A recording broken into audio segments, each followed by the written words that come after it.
Good evening, everyone. Good afternoon, good morning, wherever you are on a big, beautiful blue planet. Welcome to the office, Quill. I hope y'all are having a good day out there in the world. I mean, I know this show goes out to about 160 countries, so. We need your face, Joe. We need your face. Oh, my face ain't on? Okay, well, hold on. Oh, there we There go. we go. Now we can get scary kind of stuff going on. So, out there, guys, I know, and I know we picked a bunch of new service. So we're in Jakarta and a couple other places. Sri Lanka's been interested in seeing people go out there, and Brazil's always interested in San Pablo, actually, as well, in Brazil. So we've always been in the countries, but usually different cities. Now, this company we got with puts us in all these large cities. The smallest city they put us in was 25 million. I think Jakarta's like 44 million. So they added the extra 300 million potential listeners to the network. Wow. We'll say potential. Well, because I'm just amazed when I see that many non-speaking English people on the servers. It always cracks me up to see that. I mean, because Europeans, most of them speak English or half but speak English, but you start getting into the Asian countries and further down to Africa, but at least not all of them speak English. So it's just cool to see it. Even in South America, they don't all speak English, so it's kind of nice. I know in South America, well, actually in Argentina, they have a listening. They have a guy who translates the shows. So they play the show live, and he translates the show live while it's going on. It's just crazy that people do that kind of stuff. Plus, we're still elevated music in what three buildings in California, one in Chicago, and one in New York. Can you imagine hearing my voice in the elevator? It's gotta be great. It's gotta be great. I'd pay money to hear it drive people crazy. Gene, welcome. We're going to be. We have Preston on with us. We have Meghan O'Neill with us, and we're going to be talking about a few things. Now, somebody told me Meghan is a writer and an illustrator, or was I hearing things? No, she's one of the 4 or 5 people in the history of the contest. Oh, so you're a double winner. Yeah. Uh-oh. This is the first time you've interviewed a double winner. I know. I was thinking that too. Just like royalty here, man. She's serious royalty. So now I get to pick on some of my favorites who are trying to do both. There's a couple of them out there we know that are working really hard. I could do both. Yeah. It's so I mean, so how'd you get? I mean, what was it? I mean, what did you start out first? Is what I should ask you. Were you writing, illustrating?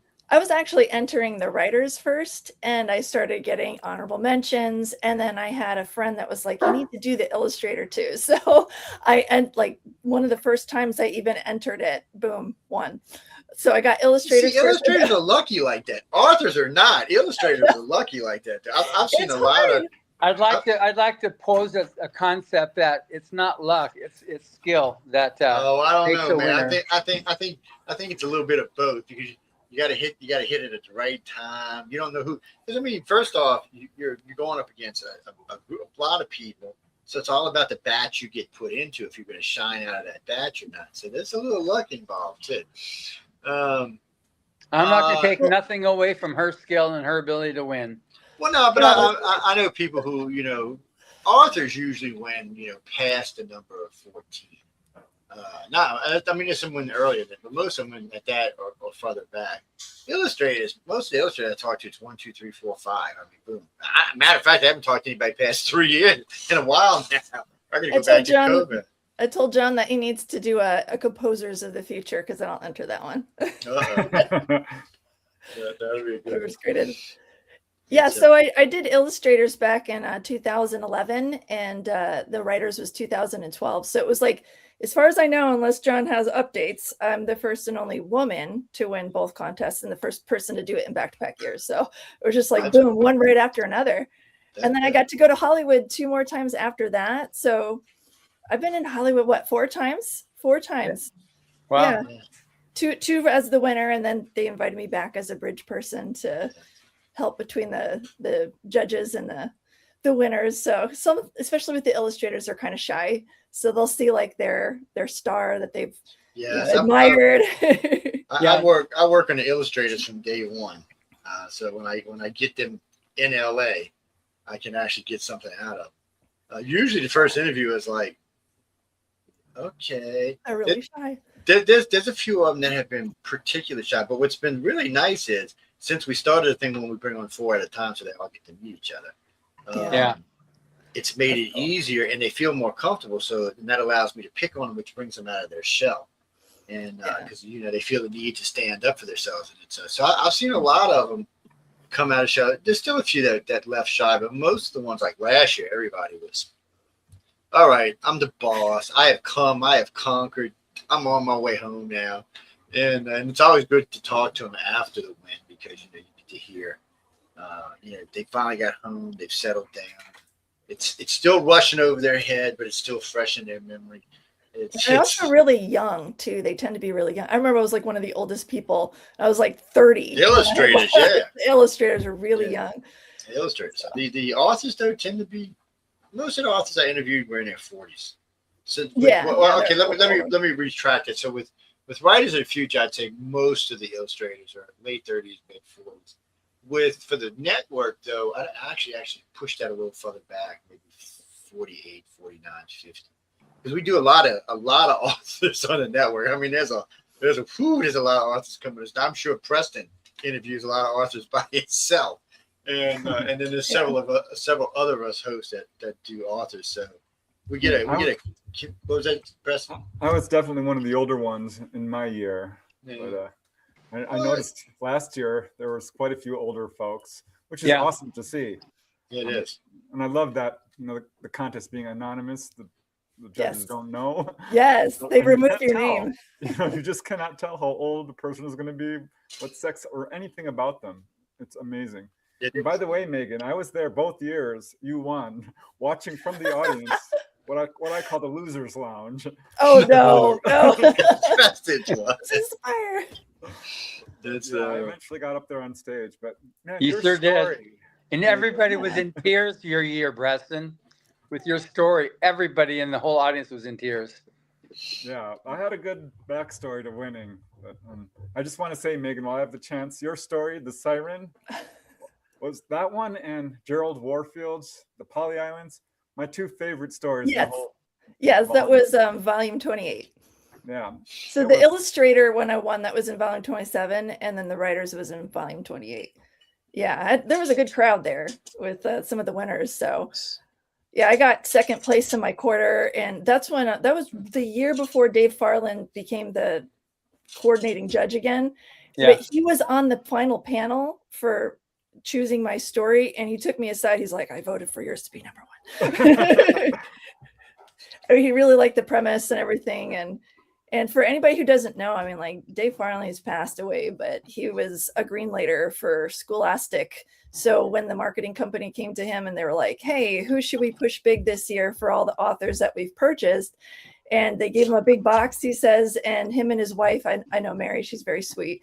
Apparently they were just reading through it, and he goes, "Harry Potter." And they're like, "No, that's too old for its audience. It's not." And he's like, "No, Harry Potter." So he like literally greenlighted J.K. Rowling in America. And he found like Stephanie Meyer, Twilight, Brandon Mull, Fablehaven, Brandon Sanderson.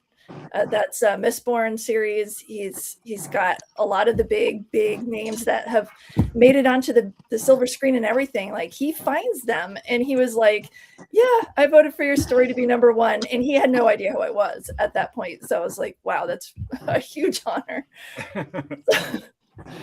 Yeah. Very cool. So one thing that's great about this is like Preston, you entered, was it 47? I mean, your story is amazing. The Topanga Canyon story. Joe, can we take a few minutes for him to tell his Topanga Canyon story? We got plenty of time. Okay, good. It's somewhat of a dubious honor being, I think, the person who's had the most entries before winning, but I'll take it. It's an honor. Hey, winning is winning, Preston. But yeah, I mean, as a young man, that's all I ever wanted to do was write science fiction. It was from like the late 1980s, 88 to about 92. I entered 12 times and received 12 straight rejections. It was heartbreaking. And I ended up dropping out of even trying to write science fiction. I was writing nonfiction at that time and being really successful at it. But I had pretty much all the authors from, Asimov to Zelazny. my rooms was filled with science fiction. I sold all of them except the Writers of the Future books, because I just had this feeling that I could win the contest. It was almost like this psychic intuitive thing. So I boxed them up and I put them in the closet, and I'm like, well, maybe one day. And years go by, like 20 years or something, and I realized, you know what? I'm going to miss out on my dream of being a science fiction writer if I don't do something. So I started entering again. Well, first I looked up to see if the contest was still being, operating. And of course it was. So I was very excited. I bought all the volumes, started reading them and entering, and got quite a few rejections until I got my first honorable mention. And I thought, you know what? I need another. And kept entering and started really racking up the honorable mentions, but was kind of blocked from getting any further than that. And so I went to the Writers of the Future forum, which I love. Yes. That's a good space. Yeah. I learned more there than in college.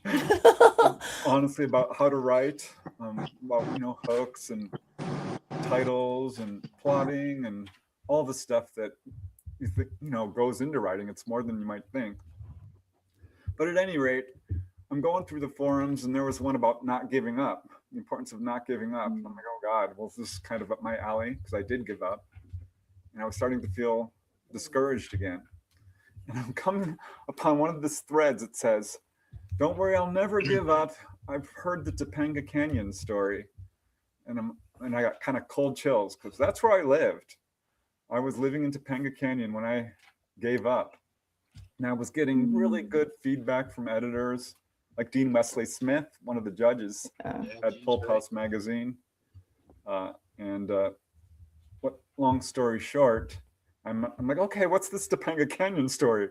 Because I had no idea about this. Turns out Dean Wesley Smith, one of the winners, of course, and one of the judges, had a workshop that he taught about the importance of not giving up, and had this cautionary tale about this anonymous guy called Topanga Canyon, who he said was pretty much at the finish line.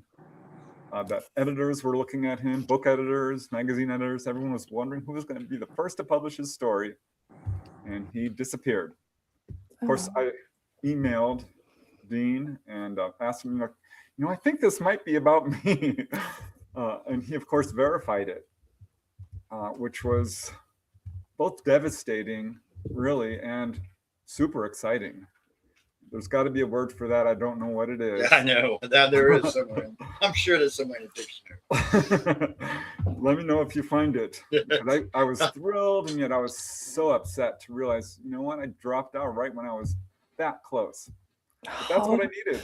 I got the encouragement to keep entering, and I finally got a finalist. And when I got that finalist call, I had another vision. I'm like, I'm going to win second place. I know I am. Yeah. But I didn't sleep for about, a week and a half or 2 weeks, whatever it took, till Joni called me. I was at work. I screamed. My boss came running. He's like, what's wrong? I'm like, nothing's wrong. I'm just going to need a week off next year, because it was the first quarter. So I had to wait a whole year. Oh, no. That was so cool. I mean, it was the best. Oh, wait. Weren't we on COVID year or something? No, it was just before that. Oh, okay. So I got lucky in that regard. Yes, because I know COVID kind of slowed everybody down a little bit. Because when I met John, that was the first year back. They were doubling up that year, and it was insanity, is what it was. But it amazed me that they kept track of it. Took me to win. Yeah, that's racking up some tries. Hey, well, we've actually talked about that. I think on the chat, one of the guys were talking about it, and I said, no. I said, Preston took a while to win. I said, but he won. And I said, in the end, that's what matters, is that you won. It's part of the thing. So some things I learn fast and quick, and I can catch on. And some things it's like just I have to beat myself in it. Writing is not something I can do. I'd see people who won on their first try. I'd be like, what the heck? Yeah, I know. No.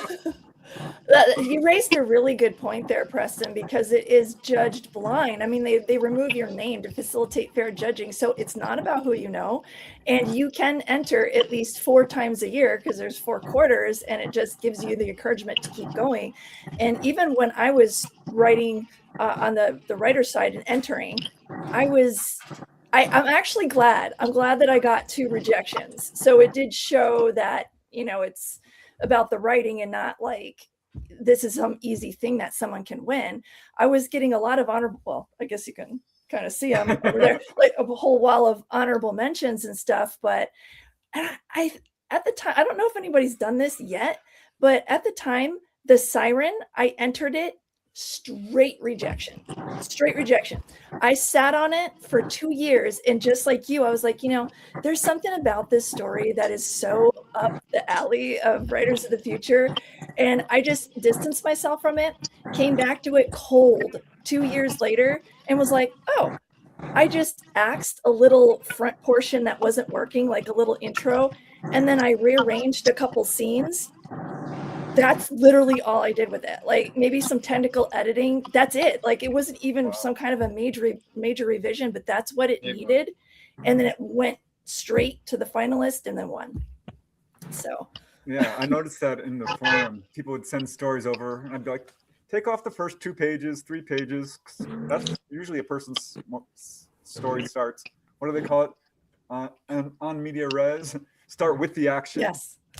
That was another. Yes, thing. well, if you want to, we talk about that in the show all the time. You only got X amount of time to hook the reader. If the judges reading, and these are professional judges who write themselves with. I mean, come on, some of them got big movies to their name, so yeah. You're not going to be able to spend 3, 4, 5 pages warming them up, because by the 4th page or 3rd page, it's going to be like on to the next book. Yeah, that's why it was very. Go ahead.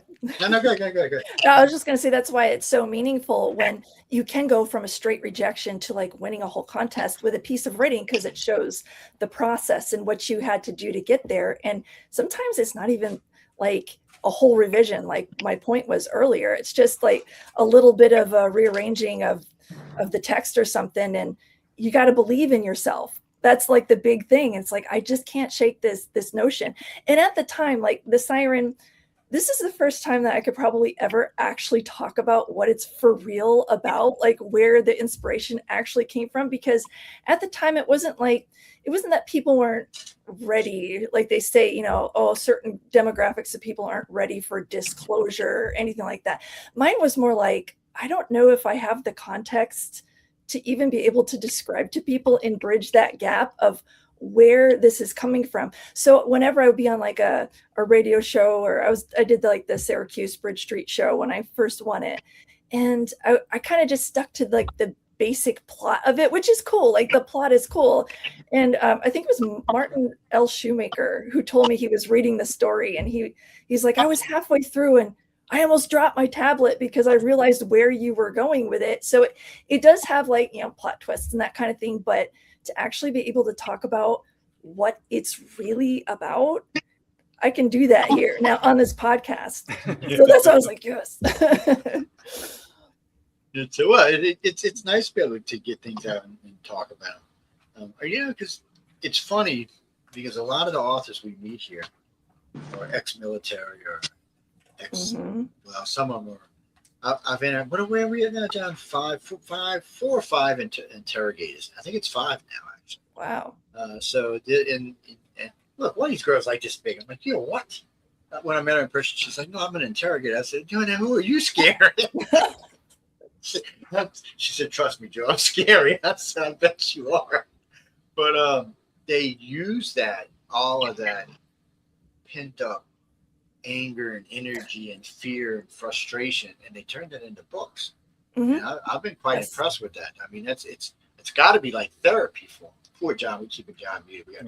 A lot of writers are tortured souls a little bit. Well, I think that's true. Therapy. Yeah, but I think you're right, though. I think in some ways, and because we're involved in ufology too, so I meet a lot of these writers. And they are. I mean, it's a passion, it's a love, and it's a pain all at the same time.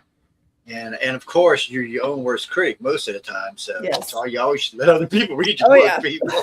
That's for sure. Yeah. Hand it to someone else to read.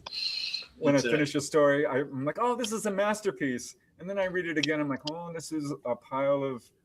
Yes. Immediately hand it to someone else. Actually, it's pretty good. It's funny. Before I won, I had 4 straight rejections in a row. So I'm looking at my story. I'm like, you know what? I know this is a good idea. And I know writers of the future Mhm. love stories with unique ideas that Mhm. you haven't It's heard true. before. Yes.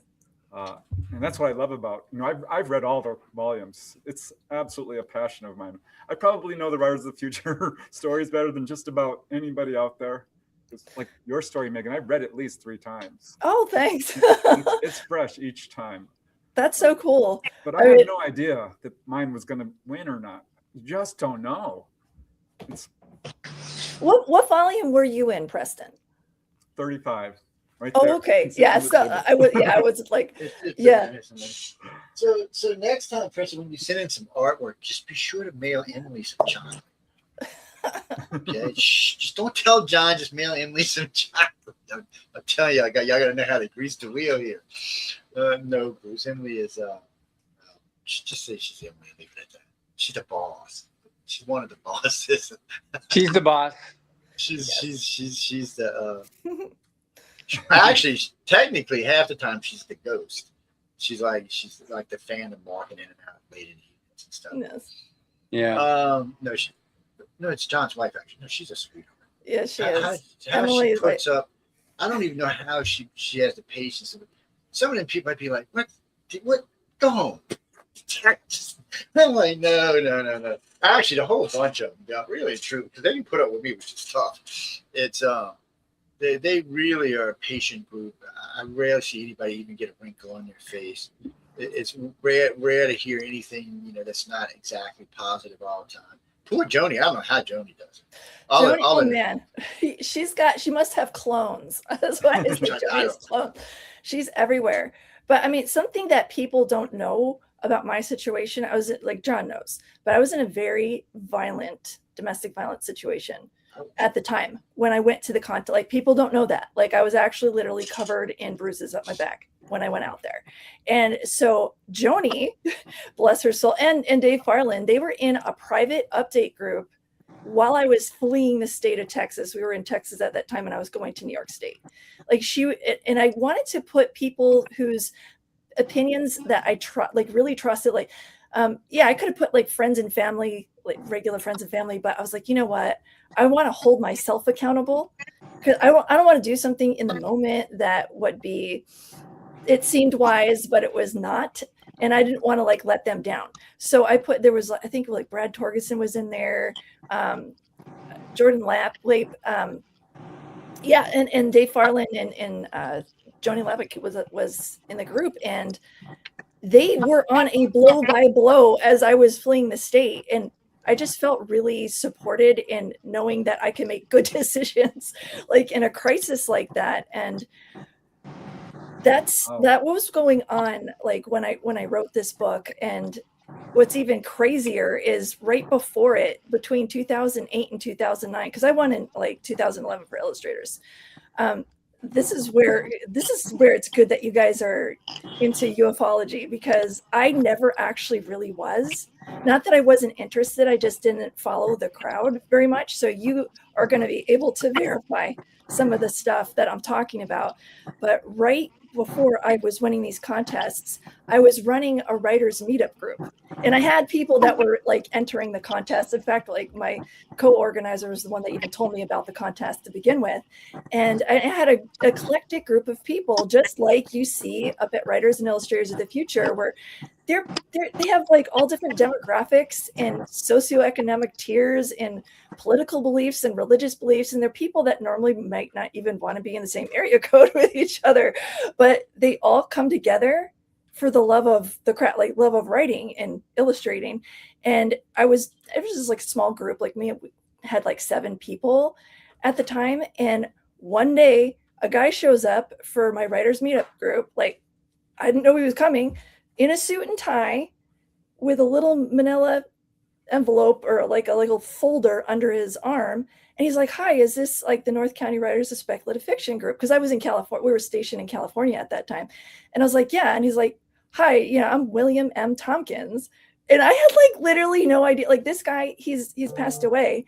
I had no idea that he's the Secret Space Program insider. Like he's like the whistleblower. Like he's in the center of disclosure and nobody knows about him.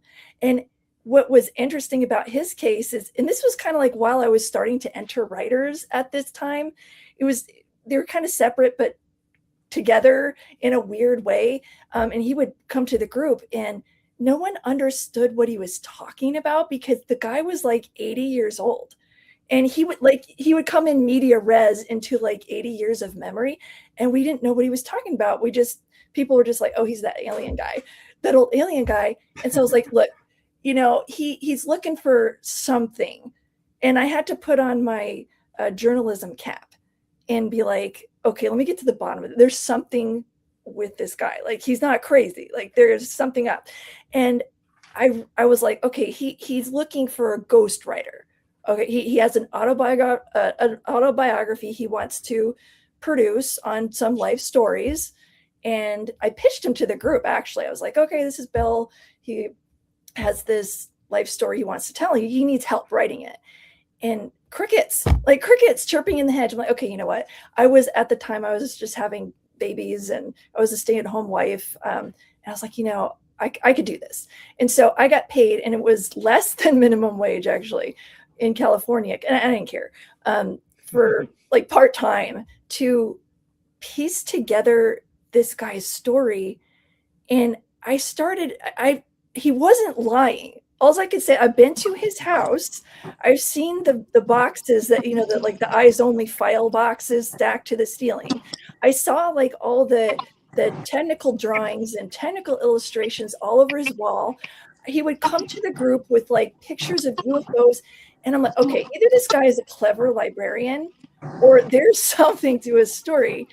And now I can tell you, having I was a ghostwriter for his, actually, here it is, selected by extraterrestrial. I ghost wrote his book. Wow. And to this day, I'm learning about what this man was involved in. So just to like break it down into 3 areas for high level overview. One, in like the 40s, turns out that he was selected by the Office of Naval Intelligence at like age 17 because he had a photographic memory, and there's like a whole backstory on that portion of it. But they put him in a program under Admiral Rico Bada in San Diego, a Naval Air Station, and it was the first Secretary of Defense, James Forrestal, who signed the memorandum, and he's got like a picture of this in some of his books, to assign Bill. And I called him E.T. Bill. He called me Alpha Centauri. he joked that I was a Nordic alien. But so he was assigned by Secretary of Defense Forrestal in a memorandum that's signed to staff for Rear Admiral Rico Bada.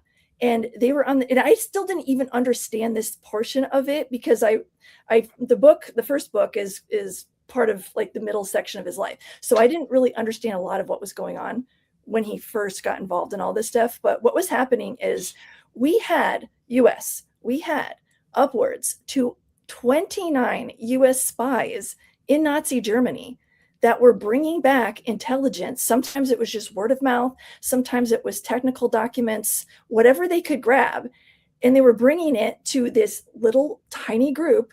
With the admiral, there was like some of Bill's bosses were like captains or whatever. And they were in this little room and tower on North Island. And they were disseminating this intelligence. And it was Bill's job he calls them his girls, they're little sharp ladies, and they were engineers themselves, and they would type up these proposals. They called them packages, and what it was whatever intelligence. And Bill, he became a pilot. He has a whole story on how he just kind of learned on the fly, but he became a pilot, or there was another pilot and was just kind of showing him as he went. And he got his license that way. And he'd already gone through boot camp and everything. But they would fly these packages. They're not competitive bid proposals. They're directive proposals, the direct proposals to like aerospace companies. And they weren't even aerospace companies yet. They were just aircraft companies. So like Douglas, Northrop Grumman, Boeing, Scripps, Lockheed Skunk Works at the time, and all like the naval labs in just JPL, Caltech, wherever they could find somebody to reverse engineer what the heck are the Nazis doing over there in Germany. And that was what Bill did. And he was right in the middle of this. And this is just like the first area of his life. And he said these packages were so way above top secret, they didn't even bother stamping them with classification. And they like hit him right in the open. It like in a briefcase, in the admiral's briefcase, and he would run them back and forth. And then the spies would come back. They would go back to Germany. They would come back with like updates, and they would update the packages, these proposals. They would go back. So he said that within like a 4-year time frame, he ran about 1,000 of these proposals, and they're directive bid proposals to these points of contact, all in our military and everything. And later he got out of the military, did his 4 years. I found out later that his father was a Freemason, so that actually like factors into that. But he got out and he went to work for the Douglas Rand Advanced Design think tank. It wasn't called a think tank back then, but he always referred to it. And this is where the book comes in that like I did most of my work for, is when he was in, and this was like in the 1950s, he was in this think tank. And I didn't even know then that the Rand portion of it allegedly reported directly to Majestic 12. So he's in this group, and the reason he's in there is because like before he even got into the Navy, he has a photographic memory, right? So there was like a bunch of the Navy ships that were stationed out in like Santa Monica at one point, like they were collecting the ships. This is right before the war, World War II. And he was able to go on, like the public could go on and like tour these old naval vessels.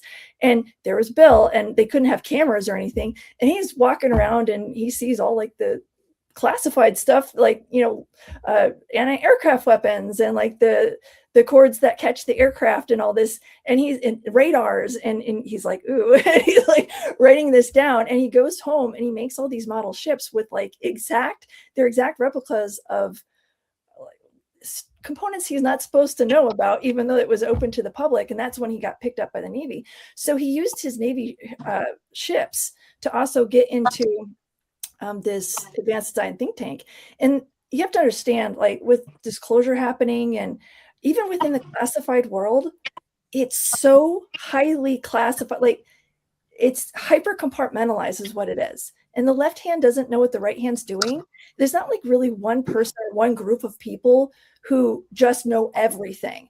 And so it's all kind of coming out piecemeal. And then like the FBI is suspecting the CIA, and this group is suspecting that. See, the alphabet organizations don't know squat. Yeah, exactly. But the military industrial complex does. Yes. And Bill was right in the middle of it. That's the thing. And Did you know Bill, Joe? I know the name. I don't know. When because I was stationed in San Diego. That's where I went to boot. That's where I went to Special Forces training. Yeah, so this would have been like in the 1940s. Oh no, I'm not that old. Yeah, yeah. Bill, oh, but he was old enough to be a part of the Battle of Los Angeles. He actually was a direct eyewitness to that. That must have been interesting. John, Yeah. real quick. The reason I keep muting you is it's like you're getting airflow over your mic or something. So just when you're not talking, just mute it. That way, when you want to talk, Okay, good. Because I had to mute, and I don't want to mute you because I want you to be able to talk. You know, I'm all forget. I didn't. All right, Megan, let me cut you off. But oh no, sure, there's a lot that goes on. It's like disclosure is kind of a dirty word in the field. it is, because getting full disclosure is going to be tough. Getting partial disclosure, like what the stuff they're giving us now, is easy. But when they come, there's going to come a time when they have to admit to some of the stuff that went on, and that puts people in jail. So, and I've said this a million times on the air. If you really want full disclosure, you're going to have anonymity ahead of time, because there's people who really know are not going to come out and say anything when they go to jail. They're going to be like, no, I think I'll pass on this. It's because there's a few people who really do know what's going on. Yeah, and that's what I'm trying to say is Bill was right in the middle of it. And like I said, like I didn't really have the context or the life experience, or I wasn't chasing like UFO lore or anything like that at the time. And again, not that I've not been interested, is when I worked for Bill. I literally had no clue about any of this. And I was just piecing together his story just to help him write it and put together his language so that later when he did interviews, he could actually stop coming into his memories media res. And that was the important part about him, because I'm like, to this day, finding out that he's in the center of it. So he actually consulted while he was in Douglas Rand. And then later he worked for TRW for their quote space think tank. They're not called a think tank, but that's really what they are. And so he had a hand on all of these different Black projects. And by the way, he's already given interviews on this kind of stuff. It's in his books and it's all published. So I can, I can talk, because I work for aerospace right now. So I can talk about all of his stuff. It's just, I'm synthesizing some of these dots. I could tell you all about like the Battle of Los Angeles because Bill was my mentor. Like he was my breakthrough for understanding, like not that I didn't know what MK Ultra was back then, but like I didn't know like what Project Paperclip, Blue Book, High Jump. I didn't know what all of those were, and he was like there. He was like right in the like involved in all of that kind of stuff.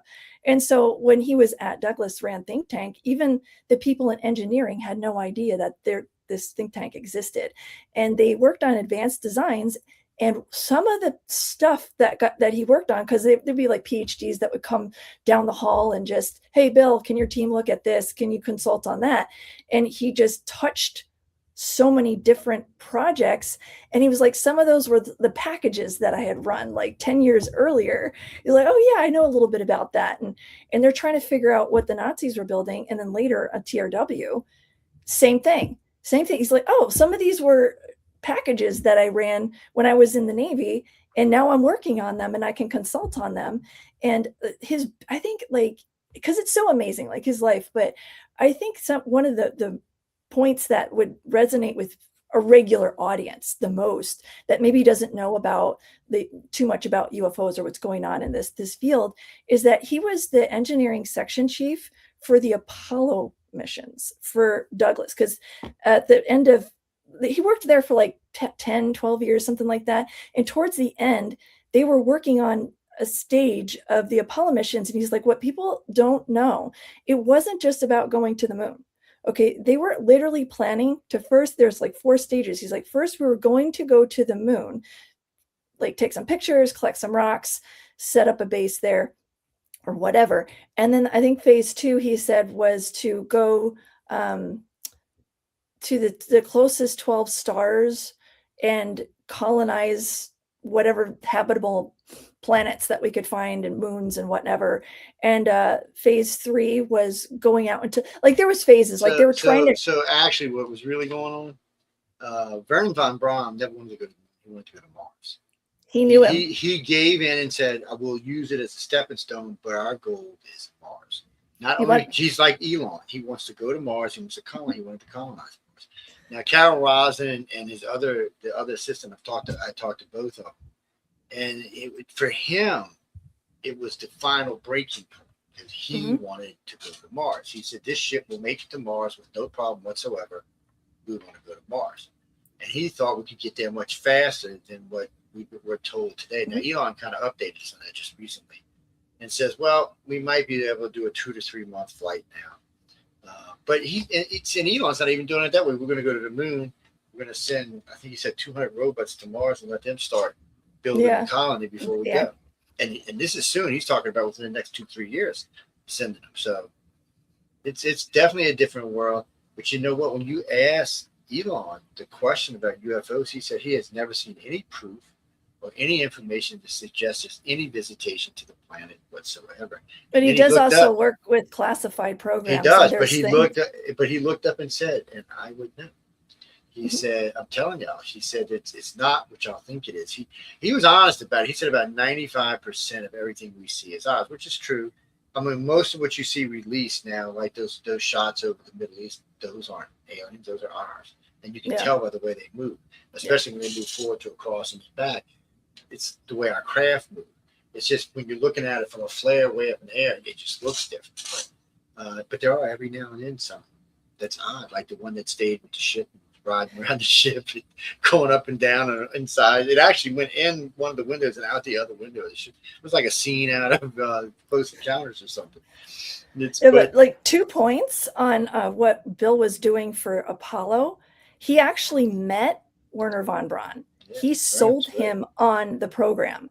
It was what there was other companies, aircraft like Northrop and no, not Northrop. It was like North American and I think Boeing were doing bids on this stage of the Apollo program, just at least getting us to the moon. And Bill has this whole scene in one of his books and I had to scale back some of his, he had a little bit of an extra focus on the pretty secretaries. So I had to like scale back some of that. It kind of crept back in, and he'd always call me a Nordic like alien. And I'm like, do you want full disclosure?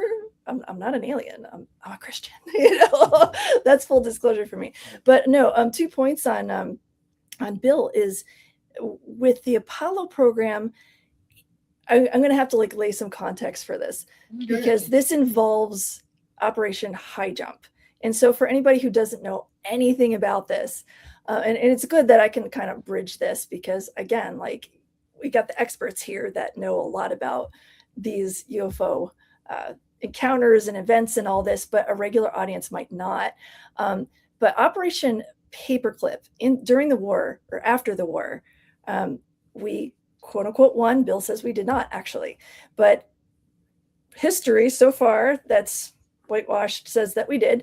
And there was about like, Bill says there was 10% of the Nazis that were left behind because even before the war, they were allegedly taking all of their advanced designs, what they were working on, scientists, all of it to Antarctica. That's what he was saying was going on. Like they were just bringing everything down there. And what was left over at the end of the war was about 10% of all that.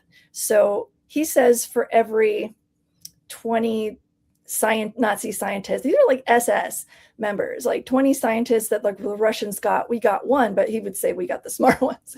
And so what was going on is they were using Operation Paperclip to bring over the talent that was available, that was left over after the war in Nazi Germany to America and kind of like getting them out of the Nuremberg trials. So they would come over and you got Wernher von Braun and Kurt Debus, who worked at NASA at that point.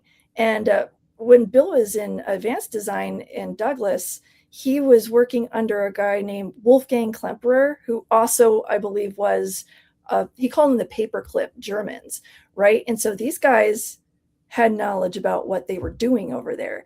And I didn't ask him this because when I first worked for him, I didn't even have like the context to really ask questions that I would definitely be asking now.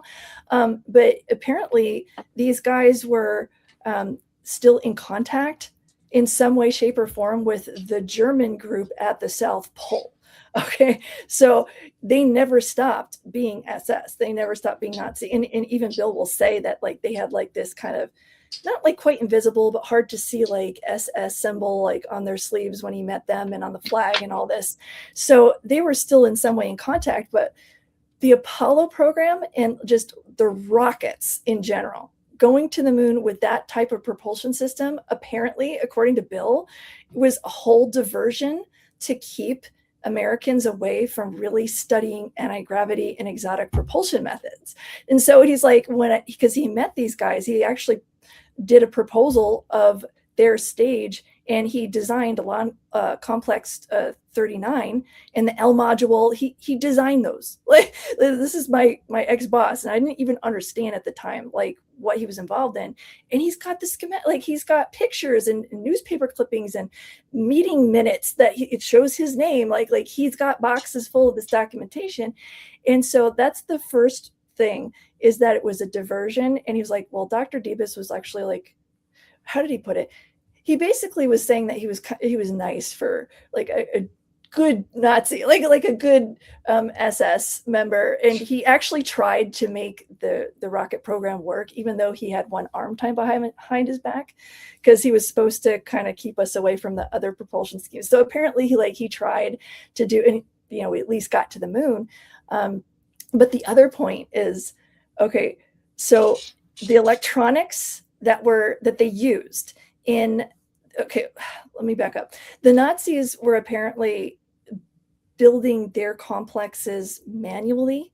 So like they wanted to launch rockets, whatever, and they were underground, and they had a periscope that would like pop up and see the launch.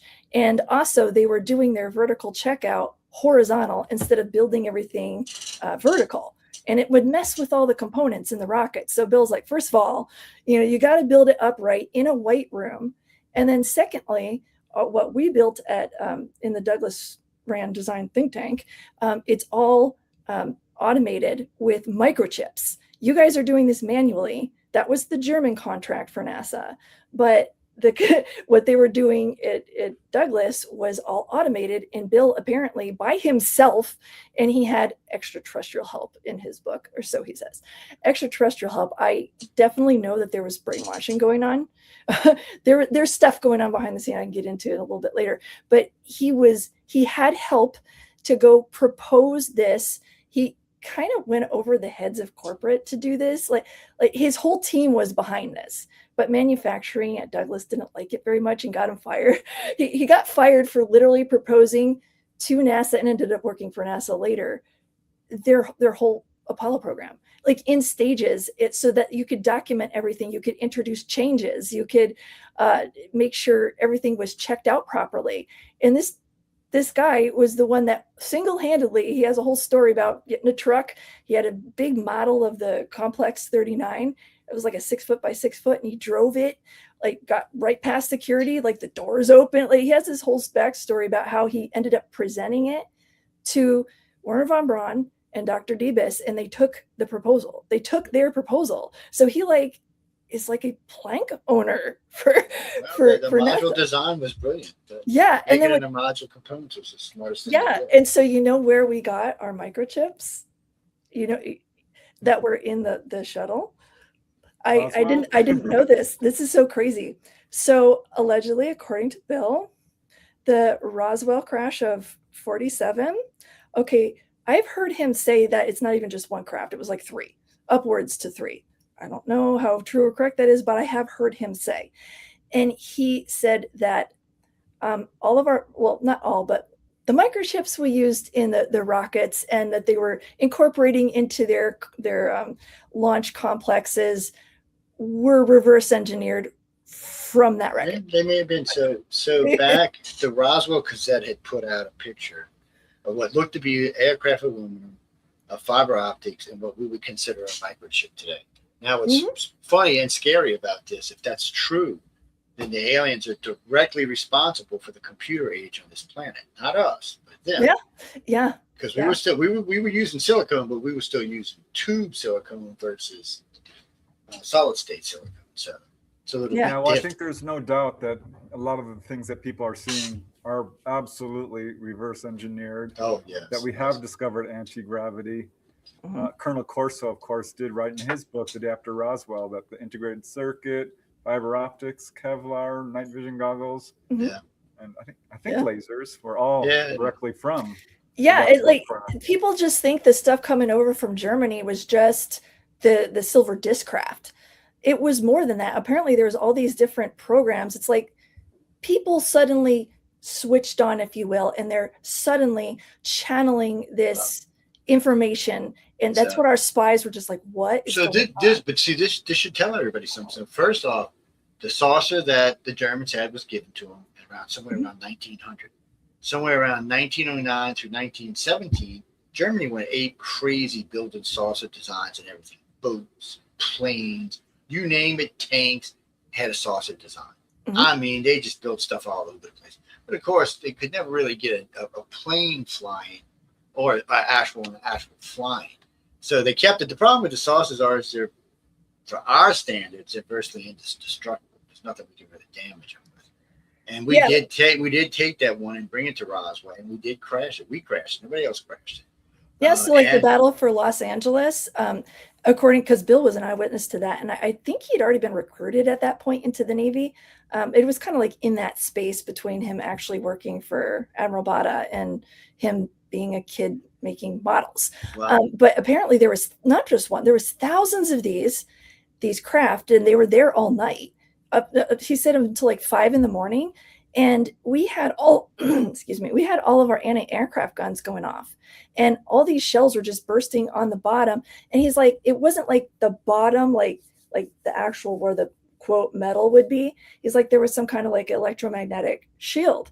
And so what's interesting is because he worked on some of these programs, like Dr. Klemperer, that was his specialty, was working on anti-gravity propulsion methods and electromagnetic propulsion, like exotic. They called it unconventional propulsion then. Now I think they call it exotic propulsion. And or FTL.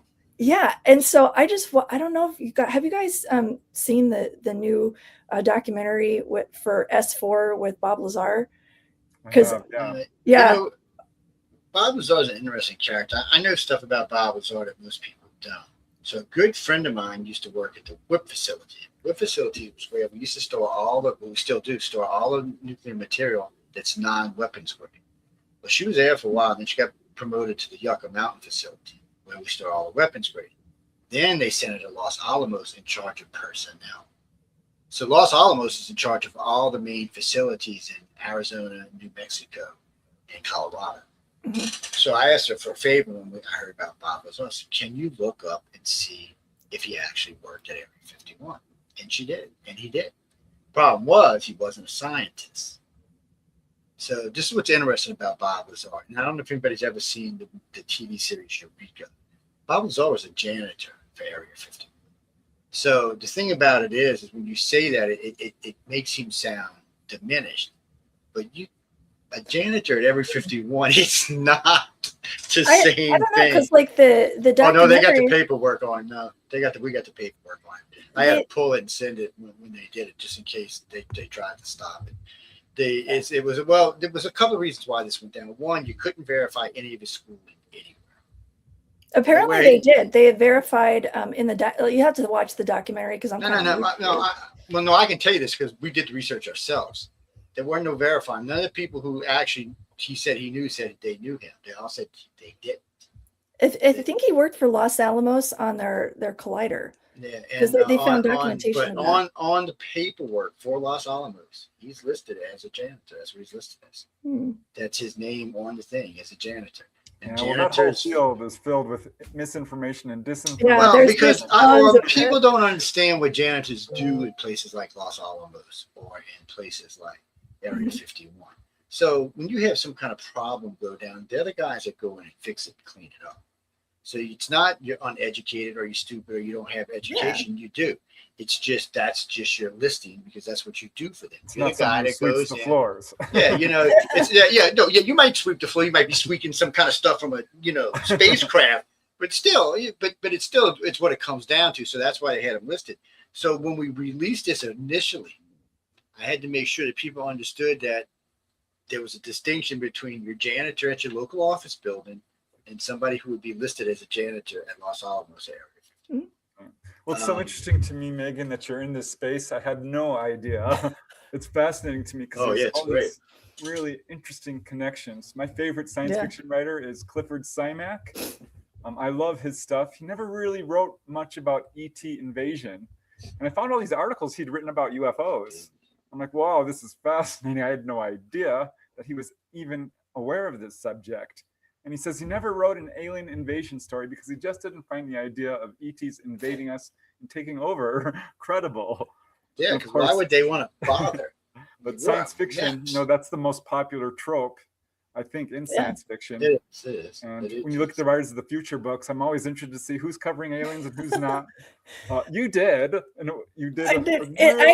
Yeah. It was an absolutely new idea, a trope I hadn't seen before.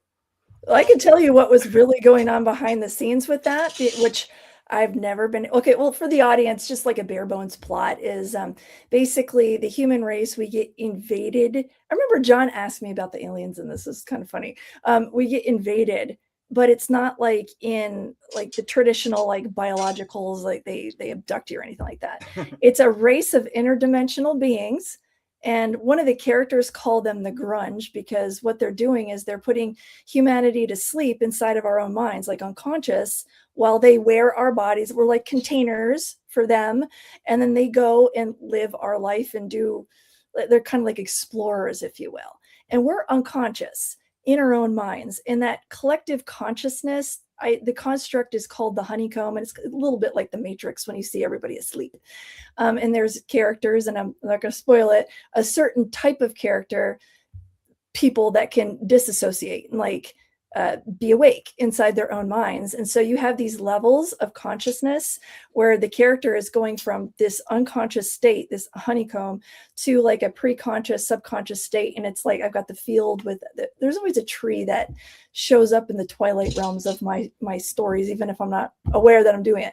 And then there's this house that looks identical to all of the material that you're seeing from Spielberg's Disclosure Day. You see the girl in the jammies, and she's going towards this gothic house in the woods, like same exact imagery. Like, and that's not even all the symbolism that's the same, but she's going towards her conscious mind. And the house is a facsimile of her real house in real life. And she can't get past there normally because there's the aliens, and they look a little bit like the little grays, but they're not like actually physical in the sense. They just appear that way in her mind or in the minds of these people when they're trying to wake back up. And they don't even move like the way we would. They kind of like zip, like they kind of like phase in and out. And that's how they move. And that's like a bare bones plot. So it's about like trying to reclaim our bodies back from the grunge, right? That's about all I've ever told anybody about what this story is. Man, I'm going to say what it's about. That's a Doctor Who episode. Somebody might have ripped you off. How long ago did you write this? 2012. Actually, I had. Oh man, really? You might have got ripped off. I'm not kidding you. It's a Doctor Who episode, but it's a recent Doctor Who episode. I mean, within the last. He was on Mars, and they had these things on his faces that made them dream. And oh no, man! Yeah, I actually wrote the first draft of it, like probably around the time when I was working for. Oh man! Yeah, when you were saying it, I'm thinking I've heard this. Where did I hear this? That's why I asked you when you did it. Here's the thing. This is something I've never told anybody. And I'm so happy to. And I'm just telling you how I've experienced it. No one has to believe anything. Like, I just knew, like, for instance, when I worked for Bill and he would start talking about aliens, it's like, well, I don't have to believe everything he's saying to believe in him, which I really did, and I'm adding a totally different layer to this. I don't even think that it contradicts anything that Bill experienced or what he would say about this. This is a different way of viewing it. So when I was young, I'm a Christian, right? Studying the Bible or whatever. I started noticing things in scripture that I was not hearing in church, and just noticing the patterns and like connecting dots and stuff. And I'm just like, okay, this is really kind of crazy sounding. So I'm going to use fiction as a medium to explore this in a safe environment, because that's, Preston would know. I mean, it's like running a simulation with guardrails. It's safe. You have the freedom to be wrong. You have the freedom to fail, right? So I'm in my safe space trying to figure out these ideas. And then later, God would show me, like, he would give me validation, like, oh, by the way, here's the book of Enoch, which is technically considered non-canonical or whatever, but I consider it, the Ethiopian canon considers it part of like the inspired word, if you will. And then later, just recently in 2024, like towards the end of it, I was like, I have to start talking about some of the stuff that I'm actually learning right from scripture. It's scriptural. I know it sounds crazy, but I have to talk about it because I can't keep it to myself, right? And it was just like, he's like, sweetheart, I have people for this. And within 24 hours or even less, I started seeing the works of a guy named Dr. Michael S. Heiser, Old Testament Hebrew scholar, very knowledgeable, and he's in the UFO scene. And it's kind of like bridging these realms that normally don't have anything to do with each other. Or, you'll see people just say, oh, aliens are demons. And I'm like, it's actually a little bit more complicated than that. You can't just say it that way. I mean, I get it, but I think that's actually a little tiny bit of a diversion from what this actually is. In Dr. Michael Heiser, when I was like, whoa, like word for word, like everything God just showed me out of his scripture. So let me give an overview of just what this is. Everybody that's within Christendom has heard of the first fall. There's the fall from great Adam and Eve, they ate from the tree of knowledge of good and evil. There's also 2 other falls that people don't really know about. I mean, it's in the Bible, it's in this biblical literature. It's not even just biblical. It's in all the ancient texts too. The difference between the Bible and ancient texts is that ancient texts, they were the things that I'm about to talk about are the good guys.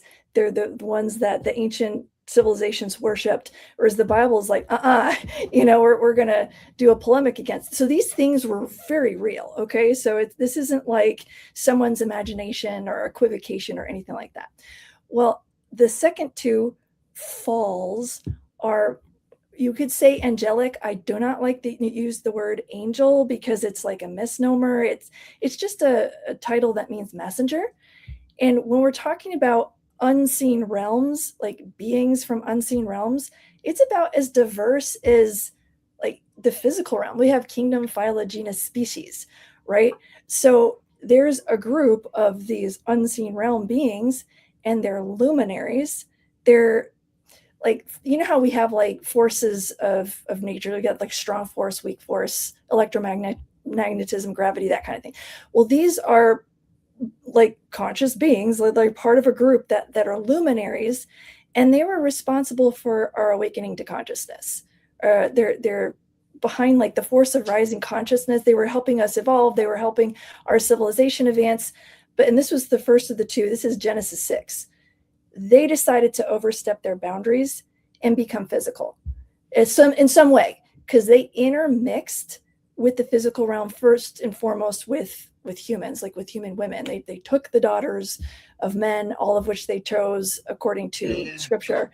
And then they interbred and had not just the Nephilim, but like they were like messing with the whole creation, like using earth as like a petri dish, if you will. So there was that fall first. And that's what Noah's flood was about. God hit the reset button, was like, you're messing with the creation here. You're breeding out humankind. Like everybody's violent now. Yeah, these giants that were created, they're cannibalizing humans. It's just mad scientists run amok. So I'm gonna throw a big twist on you, because I was raised Catholic. I was raised. I used to teach actually. Nice. So my problem here is it's as big a chance that everything on this planet was created by an alien as it was God. And its biggest chance is that what we consider God is an extraterrestrial. Matter of fact, I lost a really good job one time because I said I thought Jesus might have been an astronaut. So that's where you have to understand that the phenomenon, and okay, let me let me finish so you understand where I'm going. So there's a time before them. So when you hear the Sumerians talk, the Egyptians, that's what I'm saying. The Mesoamericans talk. The what's the ones? The Mesopotamians and the Dogon talk. So they're in order on this. They say that a race came here a long time ago, found a planet that they could not live on, built 2 great white dome cities so they could live on this planet because there was no life like this here at the time. They created the first creation of man, which was not us. And we know that because there wasn't a reptilian section in our brain. But us, the people who live here today, have a reptilian section in our brain. The Dogon and the Egyptian and the Mesopotamian say the same thing. These people used to come down from the mountains, steal the women from Samaria, impregnate them. The children were born, and they were born different. Not that they looked different, they acted different. They were no longer willing to be the slaves anymore. They became a free society. That society eventually became this society, and that didn't even occur until after we got Rh negative blood introduced to our system. This is something most people on this planet don't even know. For 2 million years, we were brown-eyed, brown-skinned, brown-haired, Rh positive blood. We weren't even O blood yet. We were just Rh positive blood. The whole entire time we were going through the evolution, that's what we were. Something intervened directly into that group and put the group that's here today. That's actually science fact. There's no way around those things because all of that actually happened. So the real problem is here, where does God actually fit in? So I think sometimes that, because, and by the way, so you know this, Monsignor Balducci and I had this discussion on several occasions, thanks to Quill Harris, because I couldn't speak Italian this much, but she was actually quite a good translator. First time I met him was in Washington, D.C., where I actually interviewed Edgar Mitchell and Buzz Aldrin. I've actually interviewed about 60% of all the Apollo Gemini Mercury astronauts and about over 100 of the astronauts that went up in the shuttle. So I'm very well versed in all this. I also got a bachelor's degree in advanced avionics and advanced electronics. So I understand the industry quite well and how aircraft work. And I have a high clearance. I have a class 10 clearance, which is technically higher than the one the president has, because it's a lifetime clearance. It's with me for life. So Senator McDonald, who I met by accident because he had saw something, actually told us a lot of what was going on. So as you work your way backward and you take the Sumerians, you work forward, you don't really see anything different until the time of Christ. And what I mean by that is, prior to Christ, reptilians on this planet were revered in all cultures, including the one walking around with the little handbag on his side in 11 different cultures. Fertility tree. They so you had a reptilian who had this thing on his wrist with another thing on his other wrist and this bag that they carried on the side. It's in Samaria, it's in Mesopotamia, it's in Egypt, but it's also in the Mesoamerican, which is much later in our evolution. So all of this is there. So we know there was someone here before what we considered the dawn of man and the birth of Christ. So we know all of this. So when you get into this, you have to stop and think, okay, more than likely God created the universe, and the universe is kind of pushing itself around on its own because we don't really know how we got here. There's only three possible ways. It's panspermia, God did, which is the creation, or aliens put us here. There's no other ways that we got here. There's no other ways that we can even say we got here. A lot of times it comes down to a personal choice, but I like science big time. And I do, and by the way, if anybody writes to me, tells me anything nasty, I do believe in God. I just don't quite believe in religion. There's a big difference. I'm really glad that you brought up the ancient Sumerian get out there, and stuff. That's what this show's about. Get out there. Yeah, that's Preston, you being awful quiet tonight. You scaring me, man. Yeah, jump in. No, quiet. I'm glad you brought that up because one thing I think even most Christians miss is the Most High, which is very interesting because not only is the actual Bible saying that there's other gods, quote, little g, like created beings themselves. Like, you know how we are creators? Like we create things, but we're obviously not God. Like, you know, there's a difference. We can create and be a part of that, but we aren't big C creator. And I think it's so fascinating that literally like the first commandment is distinguishing that, and it's repeated throughout scripture, the Most High. And it's not actually talking about a pantheon. I know this is like some of the people that get into like Dr. Heiser's work, because he introduces like the divine council worldview, where you got God, big C, you know, big G, if you will, Yahweh, I am that I am. But he's got a family that he's created in the heavenly realms. And again, I don't like using the word angel because people think cherubim and like guy with like feather wings and all this.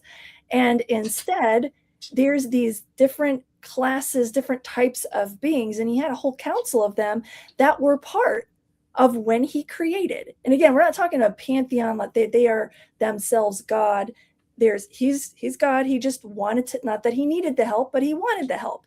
And so that's something that I'm really glad you brought up because they're part of that process. And I think that confuses a lot of people on any side of it. They're just like, they're taking binaries. Like there can only be, you know, just God with, he didn't, and like we use pens and pencils to like create, we use our computers to create, we have tools and if you write a book with somebody, you're co-writing with them.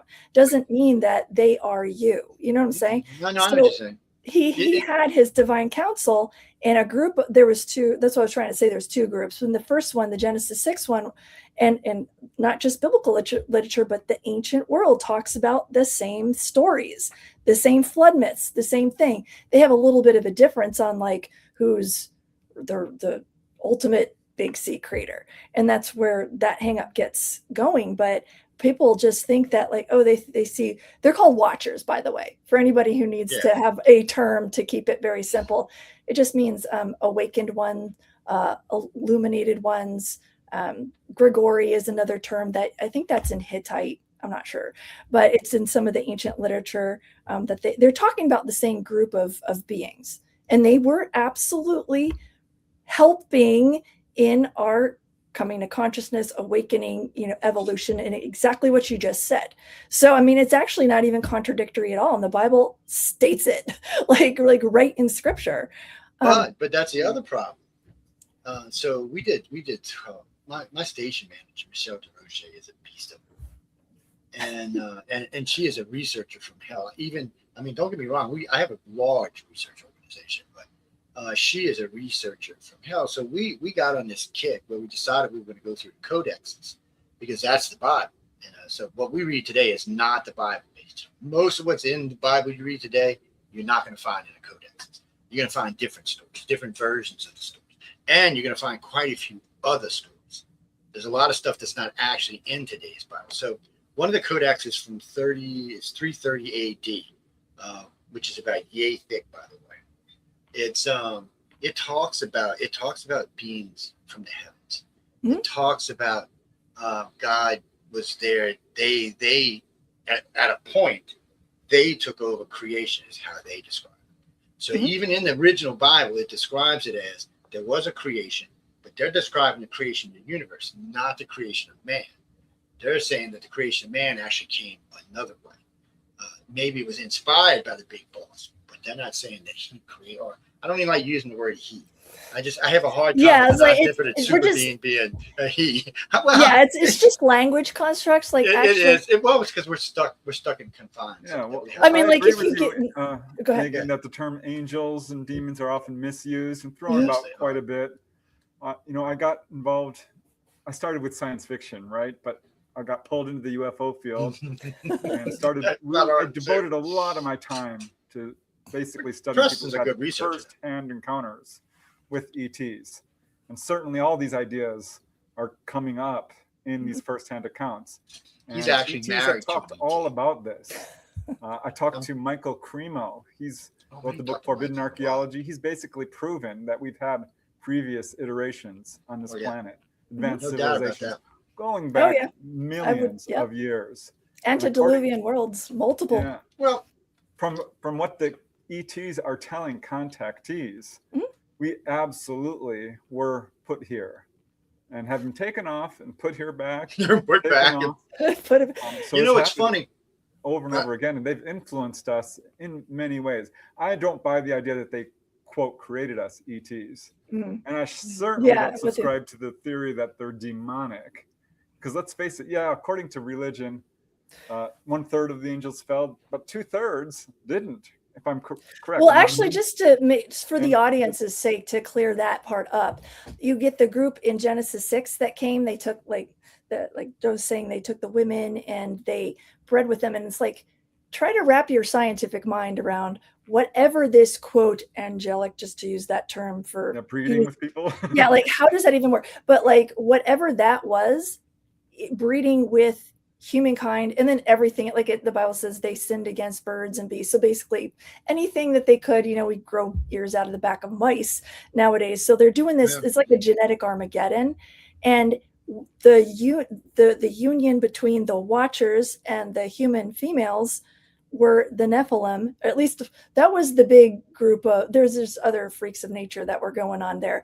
But when God sent the flood, he wiped it all out. So what happens to this group of rebel angels, aka watchers? What happens to the Nephilim and all this genetic Armageddon that was going on? And that's what the demons are, actually, the disembodied spirits, and not even all of them, because a bunch of them got locked up, but like 10% got left out, and not necessarily all of them, but like that's what, generally speaking, in this faith are they're the disembodied spirits of the Nephilim, and they've had bodies before. That's the point. And then so what happened to the Genesis 6? They call them the Sexton angels, but like the watchers. Well, according to scripture, according to the books of 2 Peter and Jude, they got locked in chains of gloomy darkness. So think about if you have like a being that's helping to raise our consciousness, that's illuminating us, and it gets locked in utter darkness, and they're in Tartarus is what the New Testament uses that term. And so that's something that I really had to point out, because people, even Christians, they don't understand that what demons versus like angels even are in our own texts in a lot of cases, and to make it very distinct, that's important. Like I said, there's even like a third fall at the Tower of Babel. I think there may be a clear difference between what we would call an angel and an ET, because I've interviewed a number of people who've said that they've had angelic encounters, and I've certainly interviewed people who've suffered through very serious demonic hauntings, and certainly people who've been taken on board. And from what I can tell, these are entirely separate. They're entirely different things. A demonic haunting follows a very. I'll tell you a secret that Monsignor Balducci told me, along with Cardinal Bruce told me. Both of them told me it's in the same day. That the Vatican considers ET to be closer to God than we are, on a much higher plane of existence than we exist. Now, they're probably right, because the Greys are supposed to be close to 1 billion years old, which means, yes, odds are they know a lot more about everything than we do. And the other races are far older than we are. We're babies. We'll bring up the idea of God in a number of cases. Yeah, so they're not. Just covered one. They called it the supreme deity. Well, we know the one, or the all mind. Well, this we is know where the reptilians and the humans both have. They both believe in a single entity as a god. Now, how they believe, I don't. It's anybody's best guess. But the Greys seem to keep things a little closer to their chest, though, for some reason. They just seem to like to keep things very, very close. But they do definitely believe that there's something out there other than us. And the Vatican definitely believes that ET is much closer to God than we are. I was stunned. You can ask Paul. I was stunned. I was just, what? I did not expect that to come out of a Mount Senior's mouth. I ain't gonna lie. Or a Cardinal's. Well, here's the thing, and I have insight into that too. This is where I get to talk about the real story behind the siren. Like, what is it actually really about? In a log line, it's about the return of the B'nai Ha-Elohim, the Genesis 6 angels that were locked in Tartarus.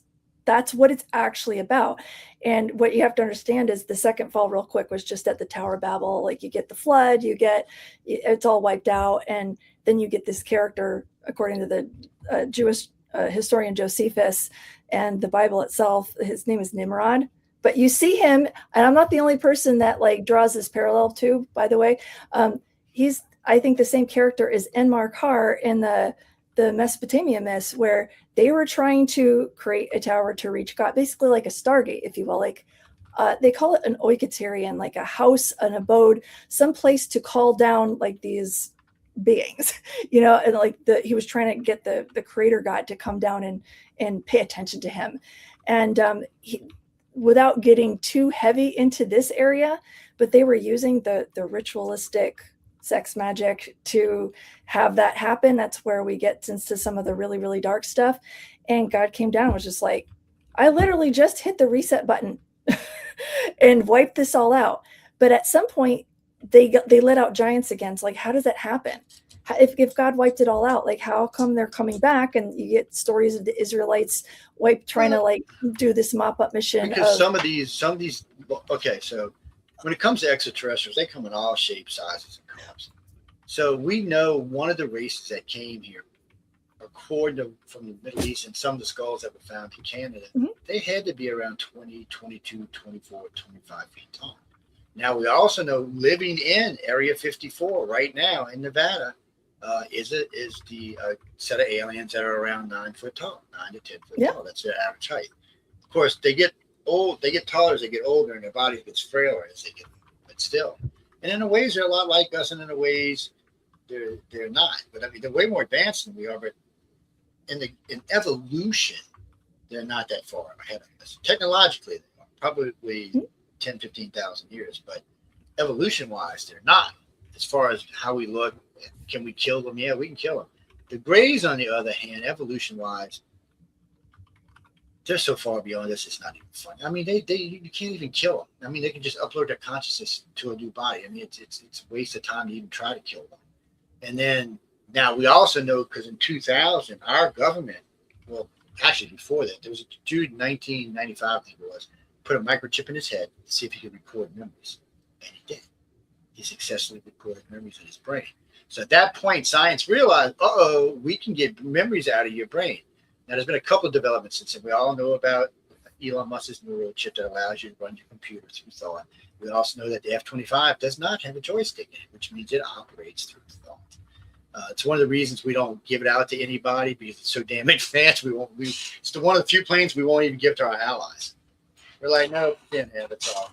It's too advanced. So we know all of these things are starting to exist. We know that in 2020, the government dropped its remote viewing program and decided they wanted to go for a telepathic program. I took a class, by the way. Did you? Well, they actually, the Navy and the Air Force in 2020 put an ad in the paper looking for telepaths. I was like stuck. I mean, we carried it on the show for like 6 months because it was insane. I'm thinking they did not just do this. So not only did they declassify you and tell you, yes, we do this, we're actually recruiting. I didn't know what to think about it. And I still don't, because really and truly, it just tells you our government does this.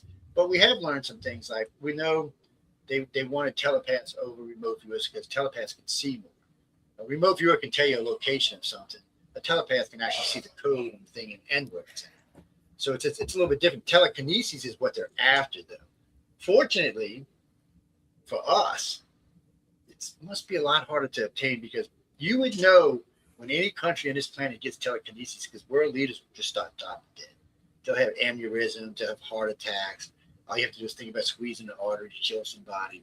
You'll know when that becomes something. Right now, we just haven't reached it. Plus, somebody will take Randy's $1 million when they make him float up in the sky or something like Well, I was just going to say to my point of the Genesis 6, that's just being one fall, but the second one was Tower of Babel. They started letting some of them back out. I call it Angel Alcatraz, this prison. And I wasn't quite sure. I mean, I get the miss of NK and Enlil, and I wasn't quite sure how many were getting let out of their Chains of Gloomy Darkness at Tower of Babel, but that's where you get the recursion of it's genetic Armageddon. Like, they're breeding all, like, what do you get when you mix all these different species? And it's very possible that some of that actually survived the flood underground. I have a theory about that it wasn't just, Noah's Ark. You get like the 8 people on the boat. Yeah, God cracked open the aquifers, like we know through genetics that in order to have a viable population of 8 billion, you had to start out with somewhere around 7,000 or 8,000 people. Anything less than that, you get genetic backwards. So you start getting retardation and stuff like that. Everything doubles up. So you start interbreeding after just 5 generations. After 10 generations, what happens is either people are brilliant or they're retarded, but there doesn't seem to be any middle anymore. There's no just everyday people anymore. It just phases them out. So you have to have a healthy selection. And the genetics, they talk about this all the time. But the original number was 3,000 because when they did this experiment the first time, there was only 2 billion people on the planet. But of course, today there's 8.5 billion people. And a forecast to reach 10 billion in less than 5 years. So, we're moving along things. And then there's these other weird things. Preston, did you ever read Rachel's Eyes? I did. Oh, yeah, it was I a have, great yeah. book. Have you? Okay, well, I did the interviews with Helen and them, and Yeah, I talked to her as well. yeah, she was. So the first 3 interviews, because she's a little older, so the first 3 interviews we did, I just was letting her talk, and then one afternoon we just got to chit chat in her hair without really paying attention, and she just started letting stuff out, and I was like, I mean, this kid, this hybrid, definitely went through some stuff. The fact that the hybrid was left to come on the planet really surprised me, because usually what you see with ET is, okay, if they're look enough and act enough like humans, they stay with their mom. If not, they go back to the ship because they don't want them to get picked up. But not only did the aliens allow her to stay, but the government was fully and functionally aware that she was here. That was very strange, because they used to come to the college where she was. She had to have special food and other special things. The whole thing was just so weird and so creepy. And I'm always funny when I only get one case. I need more than one case to put it in my research files. So we actually found 2 more like it. But it was the more I talked to her, the creepier. It just sounded just such like a horrible life. But I mean, I hate to say it that way, because in some ways the girl sounded like she was very gifted in a lot of things, but also she looked enough different than us that people, were staring at her. Yeah, I found it to be a really compelling story, and she certainly seemed very honest and sincere. She did. And it's not the only case I've heard of so-called hybrids living among us, or ETs walking among us. Remember, some of these guys look just like us. So by all accounts, there's human beings throughout the universe.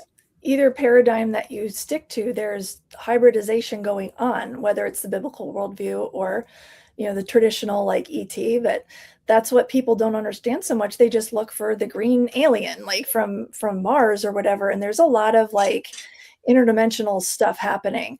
And whatever got let out at Tower of Babel, that's where you get the whole mystery. I'm not going to like get too complicated into it, but that's where you get like Mystery Babylon thinking, because they're groups of these type of entities that are associated with constellations in the sky, and they have like a collective spirit over them. That's where you get the Mystery Babylon term, a dominion, if you will, that's called the Queen of Heaven and the mother of astral beings. And so whatever got let out of the Abzu, and this is a different group of these quote angelic beings, if you will, watchers, than what God had sent down at the Tower of Babel, because he was torqued. He was like, I just sent the flood. You let this all out, and I'm divorcing humanity. I'm going to take my portion that was Israel, and there's another group that came down that he put over all the different people groups. Like, they're spirits. They're connected to geography, but they're also connected to philosophy and people's religious beliefs and the whatnot. And they're governing spirits. And then they rebelled, which was the whole point. Like the Jesus on the cross wasn't even just about like salvation for humanity. It was like conquering all of that. Like, isn't that a big argument? God. Yeah, it's like taking back jurisdiction is what that's for, of all of the principalities that were all of the different people groups. Like, that's another thing that was going on with that. But whatever got let out, I think there's been possibly more getting let out. So there, again, two different groups of these like quote angelic beings. And fast forward to the world wars. Okay. I knew that based on what Bill was telling me, E.T. Bell, my old boss, and my own research and understanding, is what was happening with this Nazi tech is you had societies like the Vril Society and Maria Ors. Like, he used to joke and say that, well, like, I was a Nordic alien and all this stuff. And I thought he was kidding, but I actually think that he thought that I was an alien, like for real, like a real alien. 98% of everybody who's been taken never knows, right? So you just never know. It's one of them things. Wait, I got to answer a question for somebody right quick. No, Gene, what I was saying earlier was, so right now, as the science stays right now, they said our civilization is 6,000 years old. Of course, now, 90s, we found 2 cities off the coast of India. 2 sunken cities date back 15,000 years. Just recently, they found another one off Cuba. It's 2 now off the coast of Cuba. This one dates back to 12,500 years, which is 15,000 years ago. There's been 2 others found, and they found a pyramid off the coast of Japan just 3 days ago. So there was a much older society here, much before what we consider the dawn of man, which is the Middle East, is not where it started. It doesn't look like. It looks like when you look at these other cities, because one of them's in Cuba, for God's sakes, it's on the other side of the world. So you got to wonder how they even got there. And then you've got Japan, which is, of course, is an island nation. You got a pyramid sitting up the coast. So at one point, there must have been far less water on the planet, and because a lot of these cities are under 800 feet, 1,000 feet, 2,000 feet of water. But it does show that advanced societies lived here long before the 2 Indian cities had modern plumbing like the Greeks did. They said it was about 250 to 285,000 per city. They were very advanced, very spread out, right on the water. They weren't supposed to exist. I mean, that was the Stone Age. None of that stuff was supposed. I mean, come on, you can't cut rock with stone, man. I'm giving you a break. We're stepping on the stones of like modern textbook history science. And Bill would tell you too that like everything that you've ever learned is wrong. It's like, that's like when he would give his backstory on Admiral Ricobata. Apparently he wasn't even originally an American. And they wanted someone like Forrestal wanted someone to head up these spies, and he needed someone who hadn't been to Annapolis. That's where all the officers get sent to learn everything, but their college, if you will. And he hadn't been there. They needed somebody that hadn't been, quote, according to Bill, brainwashed with all of like the current history. That was the point. Yeah. You get indoctrinated. And it's everything. It's like medicine, just history in general, like pick your category. There's misinformation according to him. And I can see that, like being a Bible scholar, I can absolutely see that. And I can absolutely vouch for the fact that there's an antediluvian world, possibly multiples.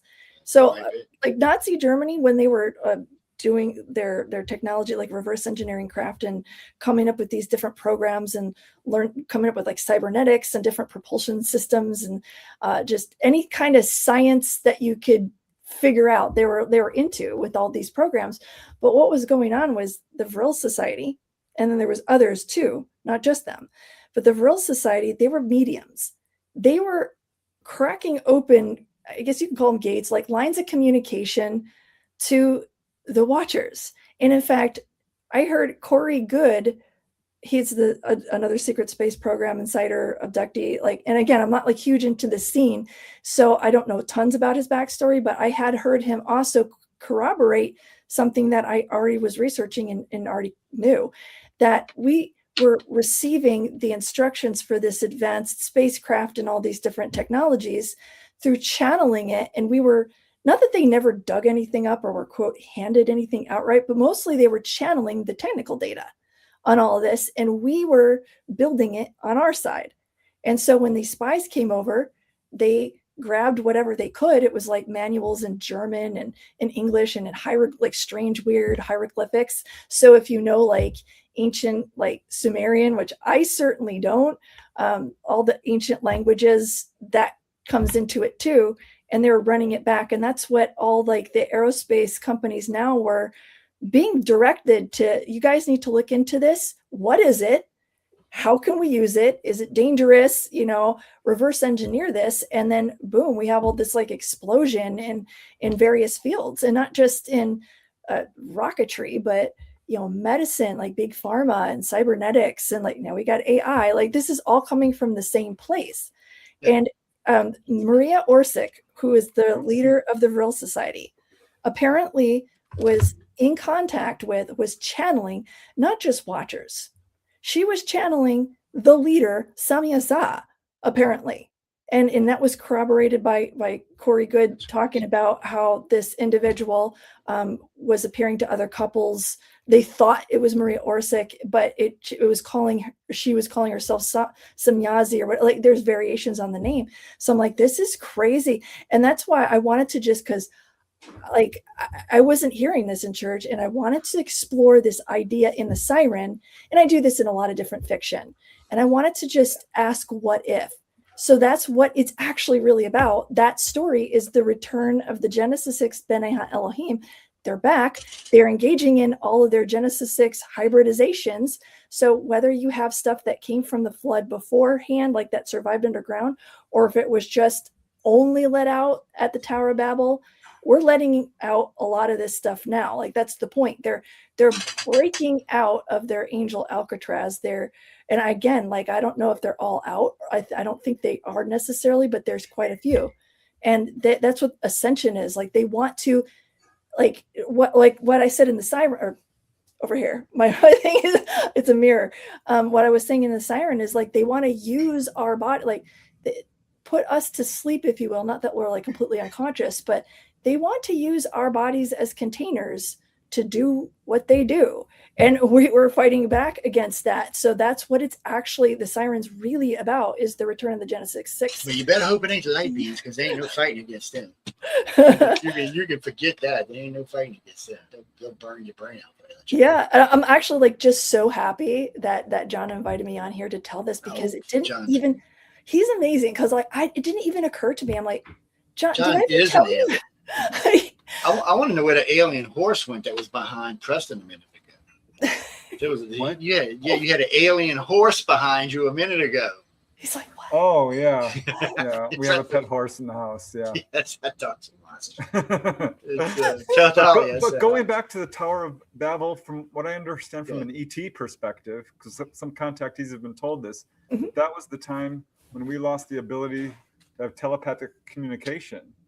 And this is when languages were formed, and this is when this caused all kinds of strife and divisiveness, and really was the beginning of the end for us, or in terms of not evolving in the direction we were supposed to. Yeah, it sounds like a disruption in Watcher plans to me. Like they have, and they are very factional too, by the way. So again, this is just something that people get like Christians. My brethren get confused about this. They're like, oh, if it's they think in binaries. If it's dark, it must be a demon. If it's light, it must be an angel and a good angel. And I'm like, no, actually, I call them artificial light because they're rebels. We're fixing to breed all humans off the planet. If you are RH positive, happy holidays, people. Well, I have another question for you, Megan. And this kind of goes back to the whole science fiction angle. There are people who write having a really clear idea of where their story starts and where it ends, and they plot it all out. And there's pantsers, as they call them. They just got their idea, they go right through it. Which one are you? I am actually the version that like puts at least 25% of everything that I write. It doesn't even matter what genre it's in. It's based on a dream. And this involves it's very, this is 25% was based on an abduction dream. Oh wow. Yeah. I usually I'd like to have an idea of where I'm going to end at. But it's really the idea that drives the story for me. And it takes on a life of its own. And I love that when the characters start coming alive and they take control of the story. Yeah. And then you know it's good when it's really the ideas are coming faster than you can write them. Yeah. So I think there's almost a channel. I don't like the term channeling, but there's almost a channeling aspect. Be careful with that word, you know what I mean? Be very careful, because you might. Now, as we get towards the last, I'm going to open my mouth now. I've been listening for the last hour and 45 minutes. So as we get the last 15 minutes here, since a lot of what I do is write, and you're both here as past Writers of Future winners, and Megan is Illustrators of Future winner. So for people that are listening, both writers and readers, so because Preston, you epitomized never give up, because you entered, I think, 47 times before you won. What? That's right. Yeah, and Megan, I've talked to so many people said I want to win both of them. So like, you've accomplished something that some people have tried but not done. So one of the things I like to do, and that's part of what the Rise of Future podcast is, which, by the way, I just found out the Rise of Future podcast is the number 7 most popular fiction writing podcast in the U.S. out of all the podcasts, out of the thousands. It's number 7 right now. Nice. Wow. But that's awesome. Yeah, what tip would you give then, girls first, Megan, on for those people that want to be able to just create science fiction, fantasy, and your art to be able to make it to the next level? I would tell, whether they're writers or illustrators, because I'm both, I would tell them, like, if you have an idea, or if you're just like wanting to explore a concept, something that's meaningful to you in any medium, like the medium of your choice, do it, and don't let anybody tell you no. And don't get discouraged, because you're going to have your day. I have never been able to say this about working for E.T. Bill before. Up until this podcast, even after I won these, I haven't been even able to say what the Siren's really about, that it's about the return of the B'nai Elohim, Genesis 6 watchers. I haven't, not until this point. And there will be a point in time when your creativity will be able to see its light. And you're going to be able to get your message out. Because I know for a lot of us, like I can only speak for myself, actually. To me, it wasn't like a popularity contest, like, ooh, I want to win a contest because I'm so awesome or something. That wasn't it. That was just like, I know I have a really good idea, and I know that people need to hear it.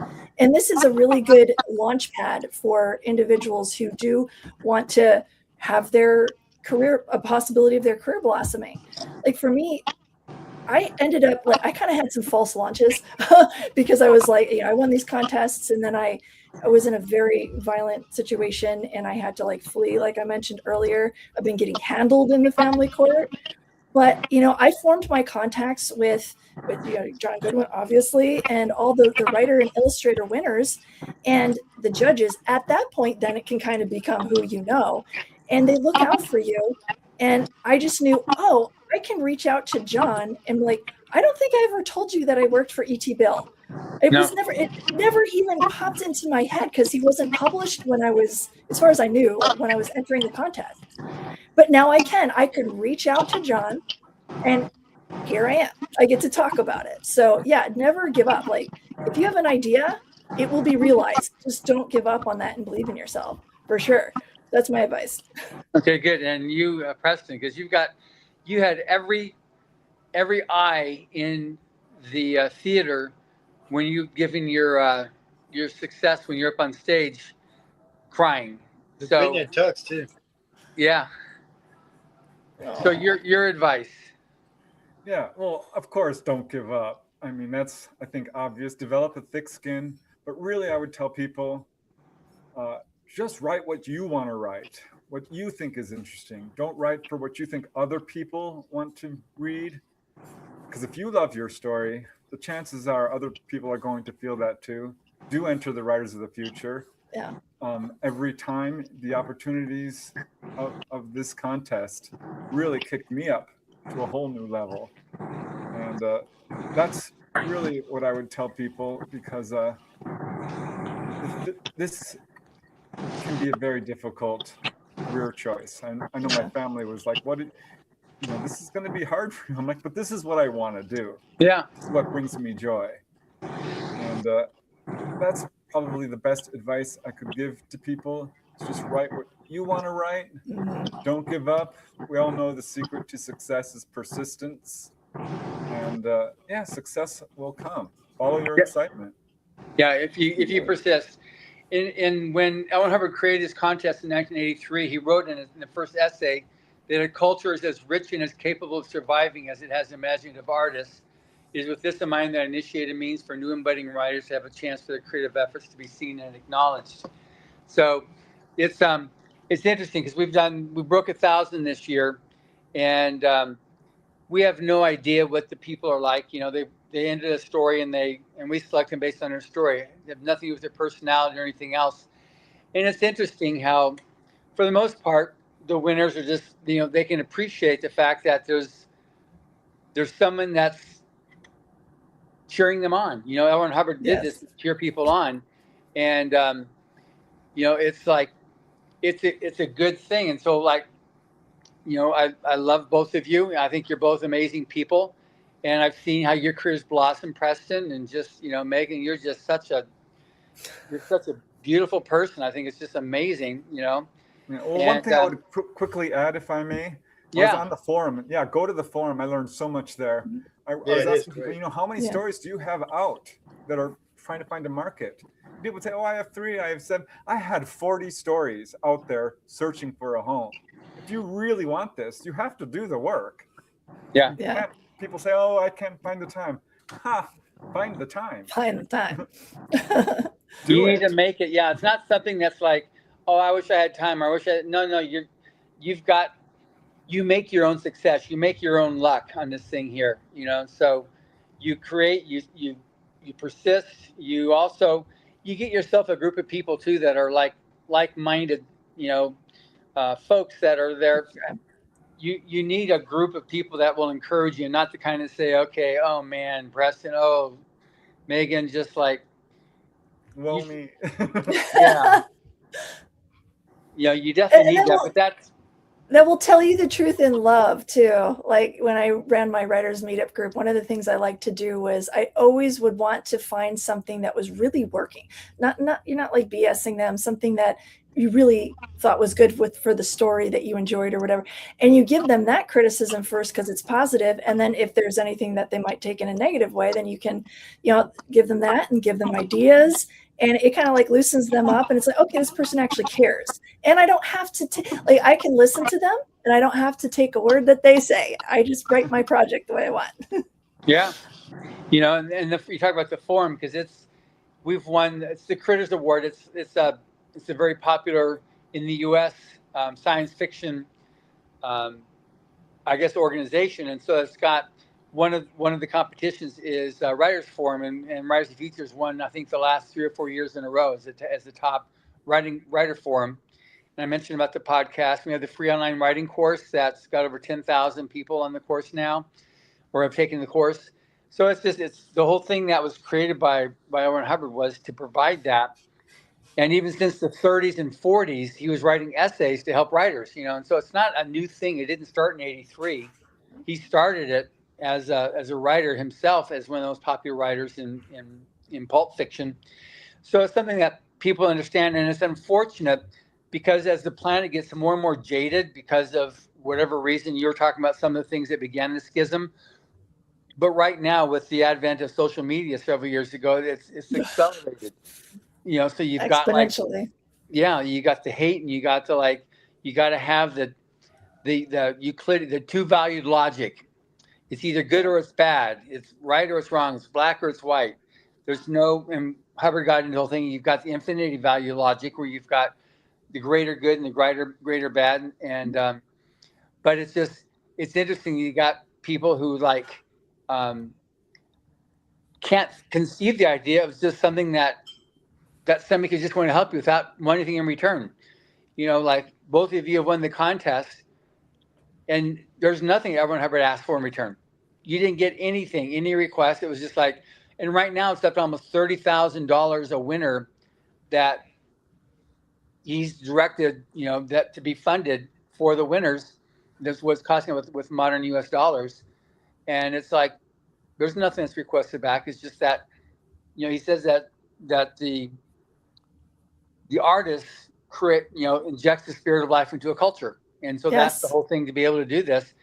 And if you look at the winners of Writers of the Future, Illustrators of the Future, we definitely don't have an agenda or a certain class of people. It's it's all over the place.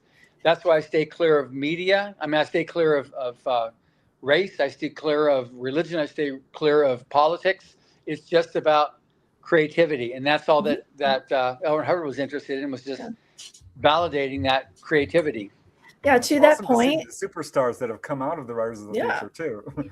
Yeah, some amazingly successful folks. To that point, it's not even just the judges, anybody who's involved in this. This is kind of rare, but I've actually had people like, "Oh, you must be a Scientologist because you won that." I'm like, I'm actually a Christian. But you know what? All of the people I was winning with, and the judges, and the people who are running this, they come from all these different faith beliefs. Yeah, that's what I said earlier. I'm like, we can get along with each other for the love of storytelling. And the best part about science fiction and fantasy, or speculative fiction, is just like what John said, we are writing the blueprints of the future. And it's not just cool new technology. All right. It's ideas. It's society in general, that we are thinking it up. We're asking the what if questions, and then scientists get inspired off of it, and people in different fields, and they go make it real. So we're writing the future is what we're doing, and we're doing it from all different backgrounds. And that's a very good point. And just to the point of Scientology, that's where you also get the internet, the hate. You just get. But I can find as much hate against Christianity. I can find about Judaism, about Mormonism, about every religion. You can find hate. Atheism, all of it. All of it. And that's the unfortunate thing about the internet, where you get people that just, instead of looking, they'll go into the rabbit hole of hate. Oh, look at this, and they'll just go, oh, look at this, and I'll find more reason to hate and to disparage. And it's unfortunate because we've had over 1,000 winners, and there's, Hubbard in his research said you're going to have about 2.5% of the people are just antisocial. And then you have about 20% are the effect of those people that are antisocial. And then you have the other 80%, which are just they're cool people. They're going out there living their life and doing well. And so you're going to have the people that are just constantly trying to stir up and create problems and make you feel bad and yeah, well, that's bad. It was like this or it was that. It's those are people. It's funny though, when I first met y'all, when I go out on lecture tours, in the beginning, I had a few 50-50 ask me about Scientology. Now, every now and then I get a smart ass professor or someone who wants to be smartest, but I'm really good at handling these people. So usually it takes me about 15 seconds to put them in their place. So I always tell them the same thing though. If somebody asked me, just recently somebody asked me about it on the station. I said, no, they're Scientologists. And he said, well, aren't they evil? I said, I don't know. I've been knowing them for 8 years. I said, you're nicer than most of the people I've been knowing for 30. I said, all I can tell you, I can only judge them by their actions. I said, they go out of their way to take care of me, all the winners, all the staff. Everybody's polite. They're nice. They never can stop moving.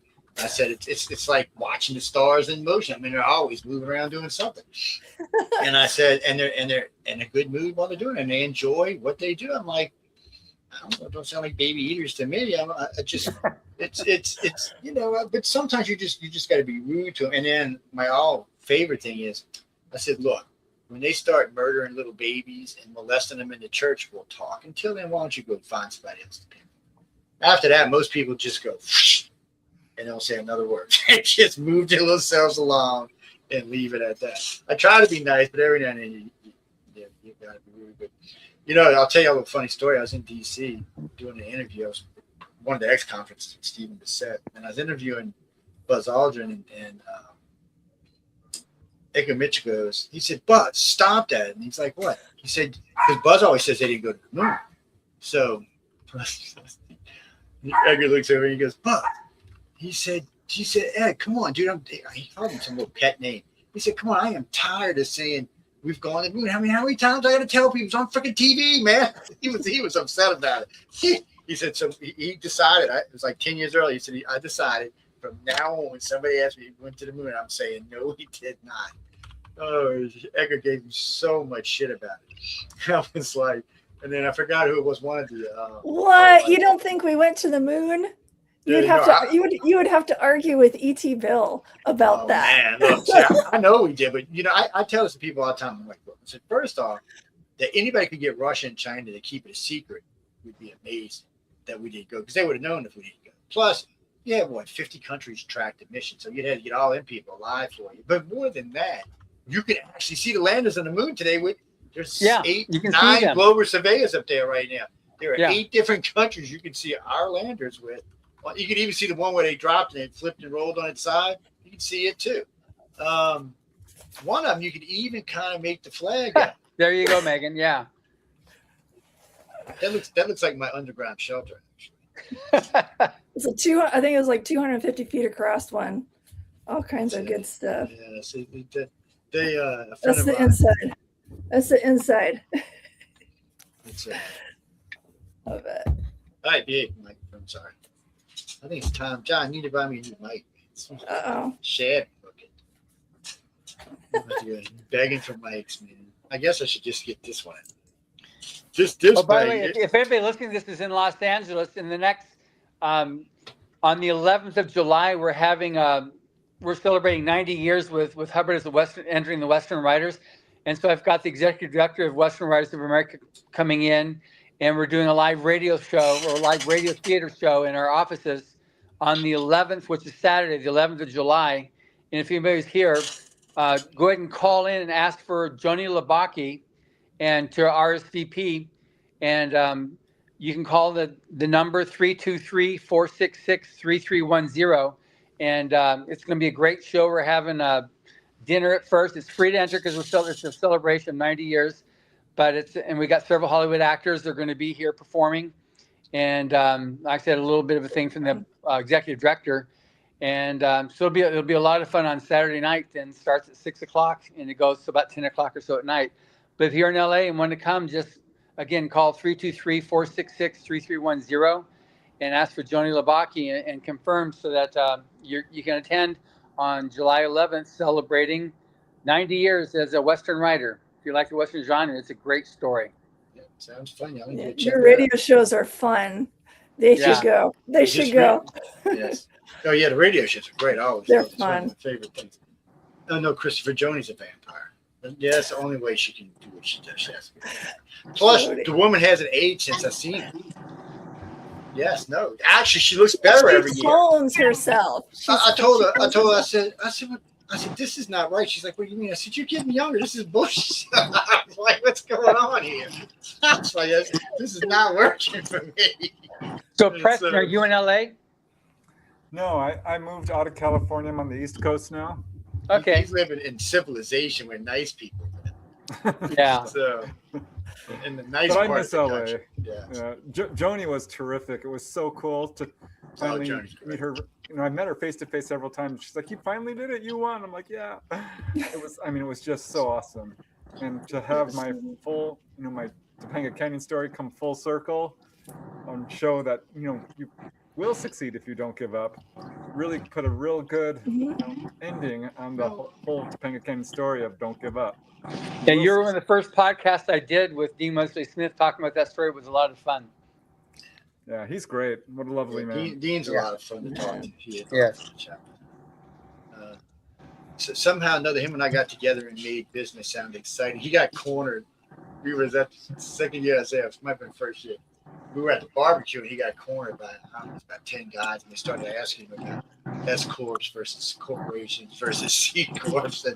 And again, him and I started geeking out talking about it because we both own businesses. And they're like, I said, why don't you just listen to Wesley and I? You'll find out what the hell we're talking about.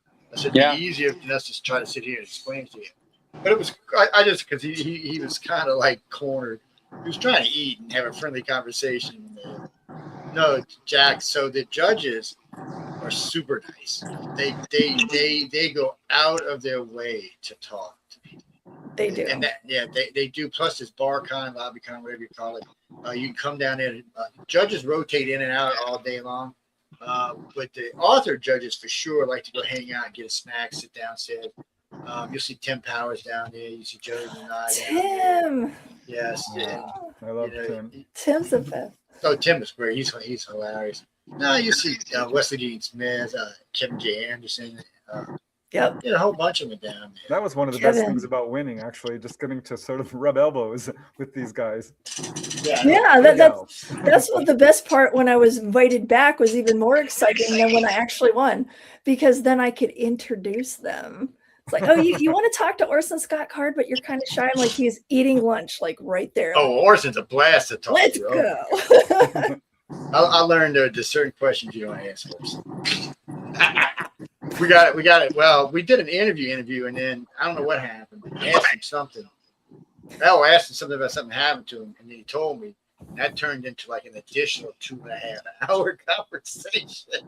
Oh my goodness. Yes. Well, I said, no, Orson, I don't know if we can make this a public job. I said, they're all Jedi Knights. For sure. It's but he's always fun to talk to. He's always a blast. He's always got a little wit to go by. He's always a character. It's always a joke talking to. And one piece of advice I would give to people who are trying to enter this contest: read the books. Yeah. Story. That's the best advice you can get to how to win this contest, because the stories have a certain flavor to them. Yes. And it can be very, very short. Mine was pretty short. Yeah. They can be very long. Preston gave y'all the two best ways to win: take the course, read the books. Yes. It's if you do that, you can win. No, I know there's a lot of entries, but let's face it. And it's free to enter. Yeah, most 4 times a year too. You can enter 4 times a year, people. I'm always curious about how many entries there are, and I know it's kind of a closely guarded secret. Yeah, well, I would say right now there's thousands of entries every quarter. Yeah, but the way I look at it is, honestly, the way to win is to just get into that pool of honorable mentions and above. Mm-hmm. Write a really good story and make sure it's speculative fiction. Polish it up, and you're in. You will start earning your honorable mentions and be considered as a winner. Well, that's one thing that's happened right now too, because of right now we're in year 43, and we've got the fact of people now post that they've won honorable mention in Writers of the Future. It's not a reject anymore; it's a win, and it's something that because of the number of entries and the fact that it's known in the world around us that it's blind judged. So if you are an honorable mention, you're top 10 percentile. So other editors will take you out of the slush pile and will pay attention to you. It worked for me. I got my honorable mentions published by just mentioning this was an honorable mention. It can't hurt. There's no way it's right.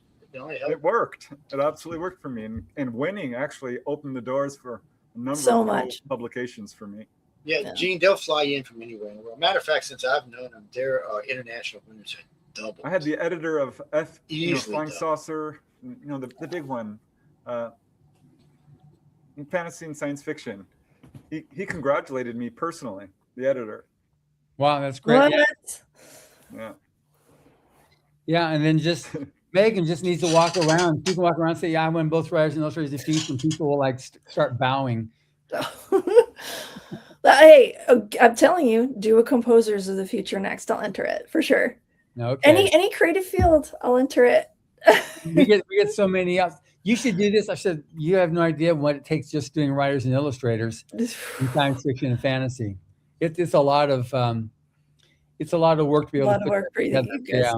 Mm-hmm. And we also just don't, when you're done, it's not over. We then work with you to be able to help publicize you and get you on radio, TV, other media to help launch your careers. And then people write to me like 20 years later, say, "Hey, I just got my first book out there. So send it to me and I'll get you on the podcast, or we'll invite you on the author's Quill." So it's always about continuing to support writers, which was the intention. Yes. When Hubbard first created the contest, was to be able to encourage writers. And right now, last year, there was over 5 million books published. So how do you get your voice heard? How do you get recognized and noticed? And this is one of the main ways you can do it, is Rise to the Future and the author's Quill. When get on these shows. See, get on Preston. Preston, last I checked, somewhere around 1.1, 1.2 million listeners on his show. So, you just if you can get on the podcast, are good these days, because for us it's weird because we reach out so far outside of the country, and really and truly, if you do our audience, our international audience, frankly, we don't know this audiences, but this show here is about 5.5 million listeners, and the podcast, my podcast, is about 4 million listeners now. It gets me just how many people listen to us in non-English speaking places. It's cool to know that they're listening, and then you got to think, like, the show UFO Undercover, it comes on in the evenings, so it has a huge audience in England, but it doesn't even air till 1 a.m. in England. It doesn't air to Italy till almost 4 a.m. and it has a huge audience there. It's I guess it's like coast to coast. People like to stay up and listen to weird stuff in the middle of the night. Yeah. It's strange, but shows like that. I'll tell Carmen to invite you on one of them, because UFO Undercover has different sets of rules. So the network is a very strange place. We have shows have guidelines, basically, what they can get away with, what they can't. So, like News on the Flip Side in the chat, there is no guidelines. It's R rated, I guess. Not because of any kind of sexual content or anything. It's just because of language, and some of the topics are probably not for people under the age of maybe 30. I mean, just because they're serious topics, and some of them are just, they're not designed at it. And it always tells you something like it's where the insane come to learn or the insane come to rest. But News on the Flip Side actually does serious news. But UFO Undercover is 27 years old now. They broadcast to every country on the planet. It's not one country it doesn't go into. Matter of fact, right now it has about 26 listeners in North Korea. Don't know why, don't know who they are, don't know how it got in there, still don't. One of Michelle's shows, though, they pick her up in North Korea too. These shows are different because the author's Quill is designed. First off, the day it's on is designed really more for arts than anything else. Yeah. Except for our last show, they're Indian witch doctors. We have two of them at the end of the night. Well, these days you're not anybody if you don't have a podcast. Yeah, you got to. And I mean, we've been around for, like I said, 27 years now, since 1999. Wow. So we've been podcasting. We started with nobody. You don't even know how we started. It was a nightmare. So all I can tell you, it was some nightmare days. Like, the technology was not what it is today. So right now we're on Roku, Fire Stick, Apple, Samsung, Google, and OSI TV in 4K. Because people are telling me what's the titles is on his books back there. So when we give stuff away, you see this skull back here, the little alien skull. There's stuff in his eyeballs that I ask people when we're live. If you want me to give you something, you got to tell me what's in his eyes. And you can't do it on if you're on YouTube or Rumble like that. You're not going to be able to see it. But if you're on the television side, on your big screen TV, and you got the 4K, you can see everything. They can even I was just learned yesterday that more people right now, like, it used to be watching on the phone, you'd be able to, that's how people watching YouTube right now. more people are watching YouTube on TV screen than they are on phones now. It's become the new place for watching news, Well, because programming, and everything. I mean, both my big screens have surround sound built into them, and then they have speakers around it. So when I'm listening to YouTube or anything, even when I'm listening to this, and matter of fact, like when I watched Preston the other night, I was watching him with a 70-inch in the living room, which is nice for me because I can see every flaw anywhere if I want to write about anything. Matter of fact, I called Michelle one night. I said, Michelle, are you getting a pimple? And she's like, what? That's how good you can see that 4K sees. It was right. I mean, it was right here. She's like, how the hell did you see? I said, 4K is just murderous. I mean, it really is. So some lady called in one night to tell me the different colors of my mustache. I was like, well, thank you for telling me that. I said, I think I can see it's right there. Just like, come on. Oh, man. No, Jesse, that is true. Jay was telling the truth tonight. If my beard's not this color, it's the other color, that means I'm touring. That's all it means. If you see me with a full dyed beard, it means I'm touring. Well, I was surprised that you have the reach that you do, just because, like you mentioned, it's about the arts and it's less internet rage. Everybody's like so like at each other's throats, and they can just see like we can have a nice debate even we cheat because right now I think Michelle has 35 or 37 shows on the network, and a lot of them, like I said, do authors. So when we first designed the show, this show is really so we could start trying to sell some books, because other shows are hard to sell books on because the topics get intense. And some hosts get a little cranky if somebody says buy your book too many times, unless they're a regular. And so so this show was actually designed. Come on, talk about your book, sell your book, tell people about your book, send it ahead of time. We'll be right there the whole entire time. And usually we'll put your link up so you can see it. Like Preston's links in the scroll bar right now. We put those in there because it's just ways people can just find you or find writers of the future. Exactly. Speaking of which, here's the most recent volume. Oh, that's pretty. Who did the cover? Who did the cover? We just got an amazing review from Kirkus, which was nice on the audiobook and the book itself. So we're very happy with that. And I just confirmed with the Library Journal. What was his name? Who did the cover, John? Ciarello. Yeah, I never can pronounce his name. Ciarello. He's one of our judges from Spain. I just finished reading the latest volume. My favorite story was the second place winner. It usually is. Yeah, see, I'm the same way. Like the gold. The ghost dog was just such I love that. That was a fun good story. One. Yeah, and I loved Canary as well. These winners always ask good stories. Some really good. They're always good. And if I don't like them, then I read them a second time and I realize, oh, okay, now I know where it's a third.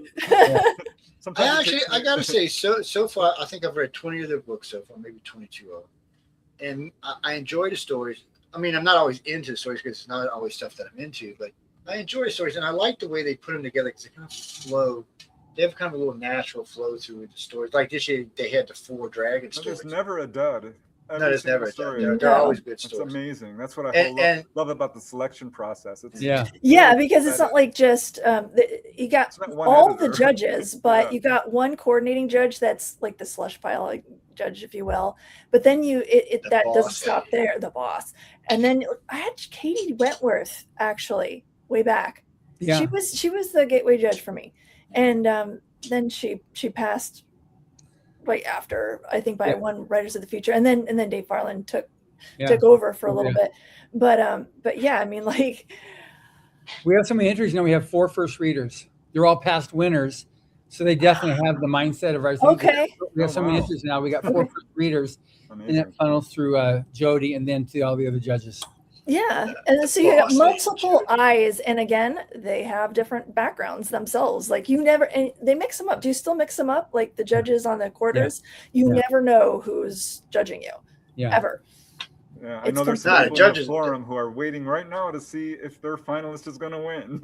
Judging going on right now for second quarter or for third quarter. That was one of the most impressive parts. Was how willing the judges were to work with these people.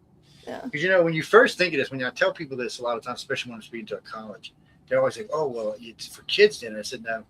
I said, "Kids do enter." I said, "But I have personally met winners from 16 to 17." They're like, "What?" I'm like, "Yeah." I said, "I've met a 169-year-old, 17-year-old author at that point, And I Yeah, said, there I was met one guy who won. I think he was like 19 or 18 or something. Yeah. Oh, and that little girl from Spain was what, 16 or 15. She was a baby. Oh my goodness. Yeah. Is We had there one like girl that won when she was a sophomore in high school, and she was, I don't really know what I want to do for my future. So it's like, we had TV booked for her. She declined. She's just, I'm not really sure. She came to the event. And then just like a month or two ago, there was a whole feature paper where she's now going to college. She got a scholarship and she's doing these amazing murals. And it talked about she got her first recognition when she won Illustrators of the Future, a few years ago. So it's an amazing what it does to help give that confidence and launch the careers, because there's not a whole lot of sources of confidence building out there. No, there's Sources of confidence lessening. Yeah, we're all suffering from imposter syndrome, so that helps to cure you of that. Yeah. I'm gonna have to get going, guys. Yeah, we got to get out of here. We're actually late. overtime. Yeah, Jay. We had great Wow. guests. It's so good to see you again, Megan, and for you too, Yeah. Preston. Well, Thank you so much for coming on. Yeah, I start hosting again in 35 minutes. Oh no. I do two shows. He's running all shows on night. Saturday. And, Yeah. and Preston's always busy. He stays busy. He's like the rest of us. Anytime you got anything to do with ufology, it seems to consume all aspects of your life. Not exactly sure how, but it does. But we're going to get out of here. Okay, good. You can finish what you're saying. Excellent. Well, thank you for having me on. It has been an absolute honor. This is my first podcast, by the way. That's good. I've been doing this for like ever, and I've just been behind the scenes because I'm a tech writer for aerospace, and I got family court and just all this stuff going on. So yeah, I mean, it's, some really of my favorite things to read is geeky sci-fi, not science fiction, but science manuals from different parts of the military. I still read the very first Writers of the Future volume, and I worked my way up to the last. It's kind of my go-to home place. I love them, and they're really just awesome. Somewhere on the iCar website is the original blueprints for the TR3B that I got for Senator McDonald. It's he sent it to us, so we posted them. And nobody ever took them down. They're still there. They're still sitting up there. 5 pages worth. It's like, all right. This is a guy who was driving home in New Mexico. This is a guy in charge at the time, was a 25-year incumbent in charge of all the money going to the military. Was flying home when something buzzed his car, and it buzzed it so close that it pushed him out of the lane. So I kept getting this phone call from this guy saying, Senator McDonald would like to talk to you about something. And I kept blowing it off because I thought it was, just some crazy UFO person, just some nutter. And I went on for about 6 months, and all of a sudden I got a congressional ID and a driver's license thing, on a copy. I'm like, whatever.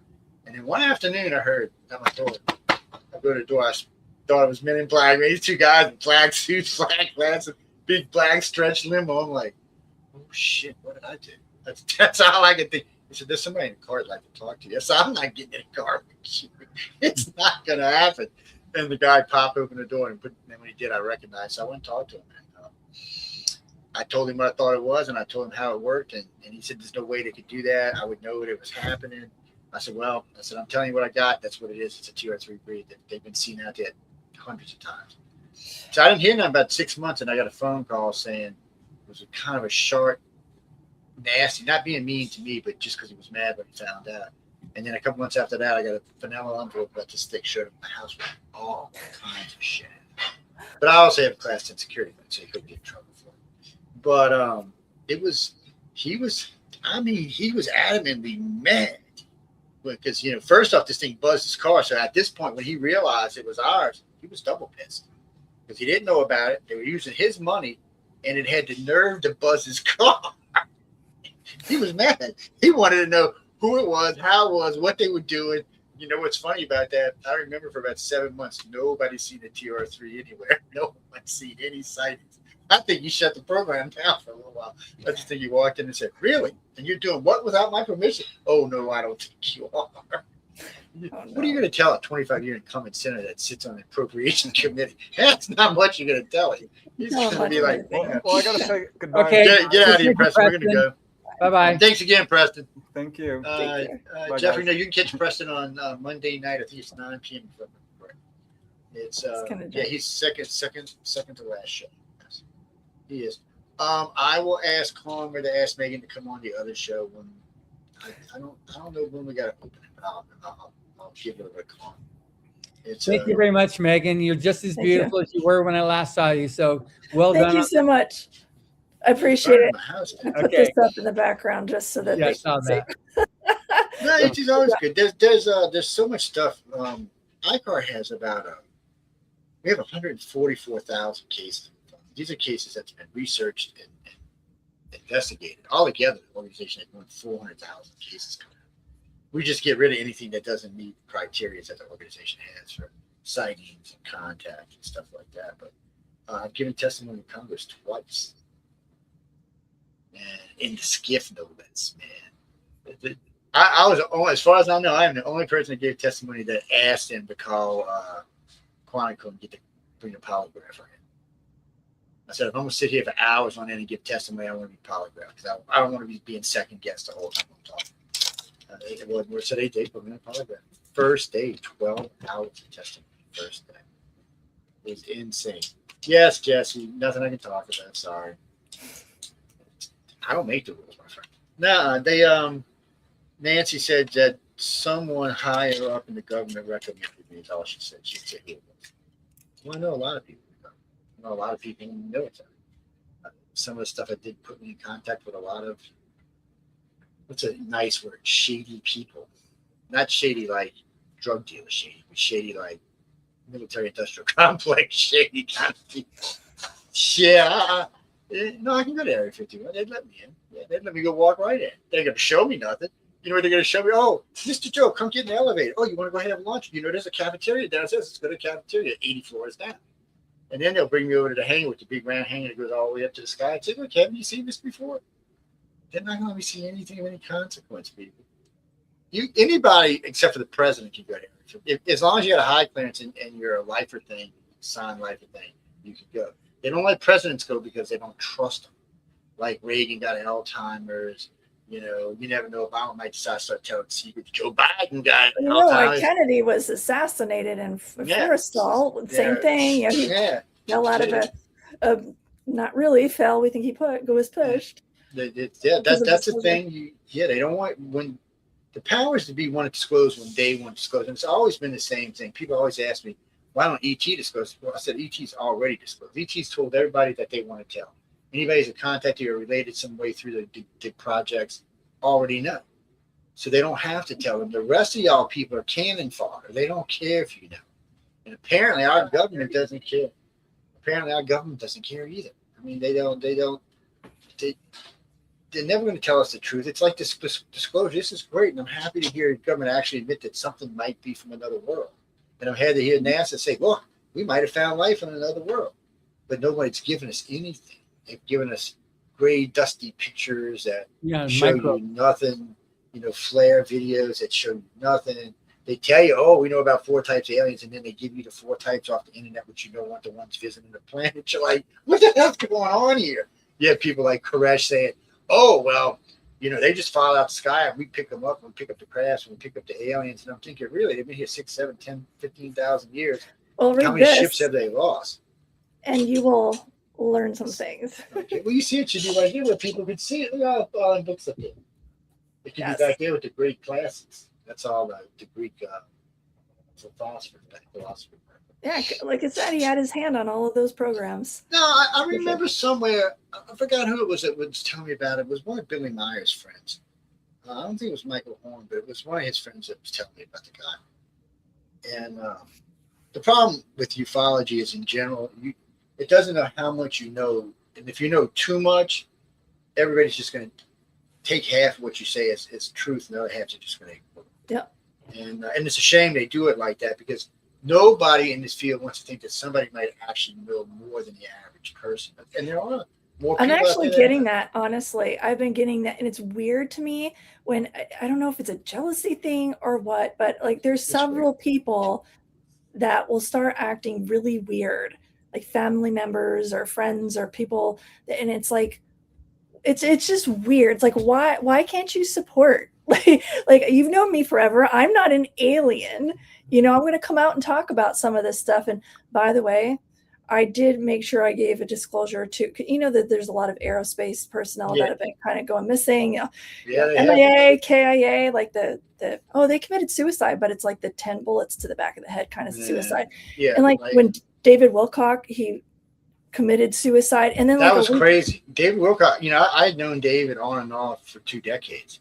Yeah. And then his biographer.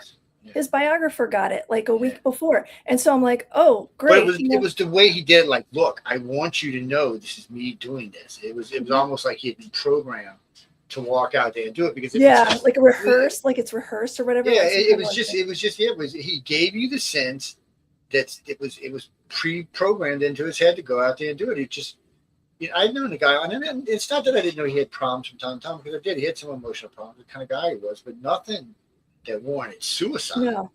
And I mean, he just met this person he was with, and he was hanging out with this other person. I mean, he was, unless there was something that none of us knew about, it just didn't make sense. What made me really nervous is because his biographer got it like a week prior, and I knew I was going to be coming on here because I had talked to John like a month ago about coming on here, and I'm like, well, I know E.T. Bill, he was like 94 when he finally passed. I think he literally just died because he was old, but I'm like, well, I'm the equivalent of that, like his biographer. And I'm like, well, okay, so let me make sure I give like this statement to people in that I know in aerospace and people that I'm like accountable to. And like I have a psychologist. I made sure I'm like, I am not suicidal, just letting you know, like I'm not afraid of heights, not about to fall out a window, not accident prone, not going to get into a car wreck. Like if you hear anything, like if I don't come into work, ask questions, you know, I just wanted to get that out there, but there's a lot of stuff that Bill knew he put into his book.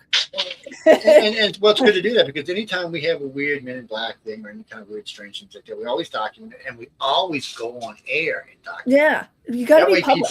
Oh yeah, I've learned just going through like the family court, which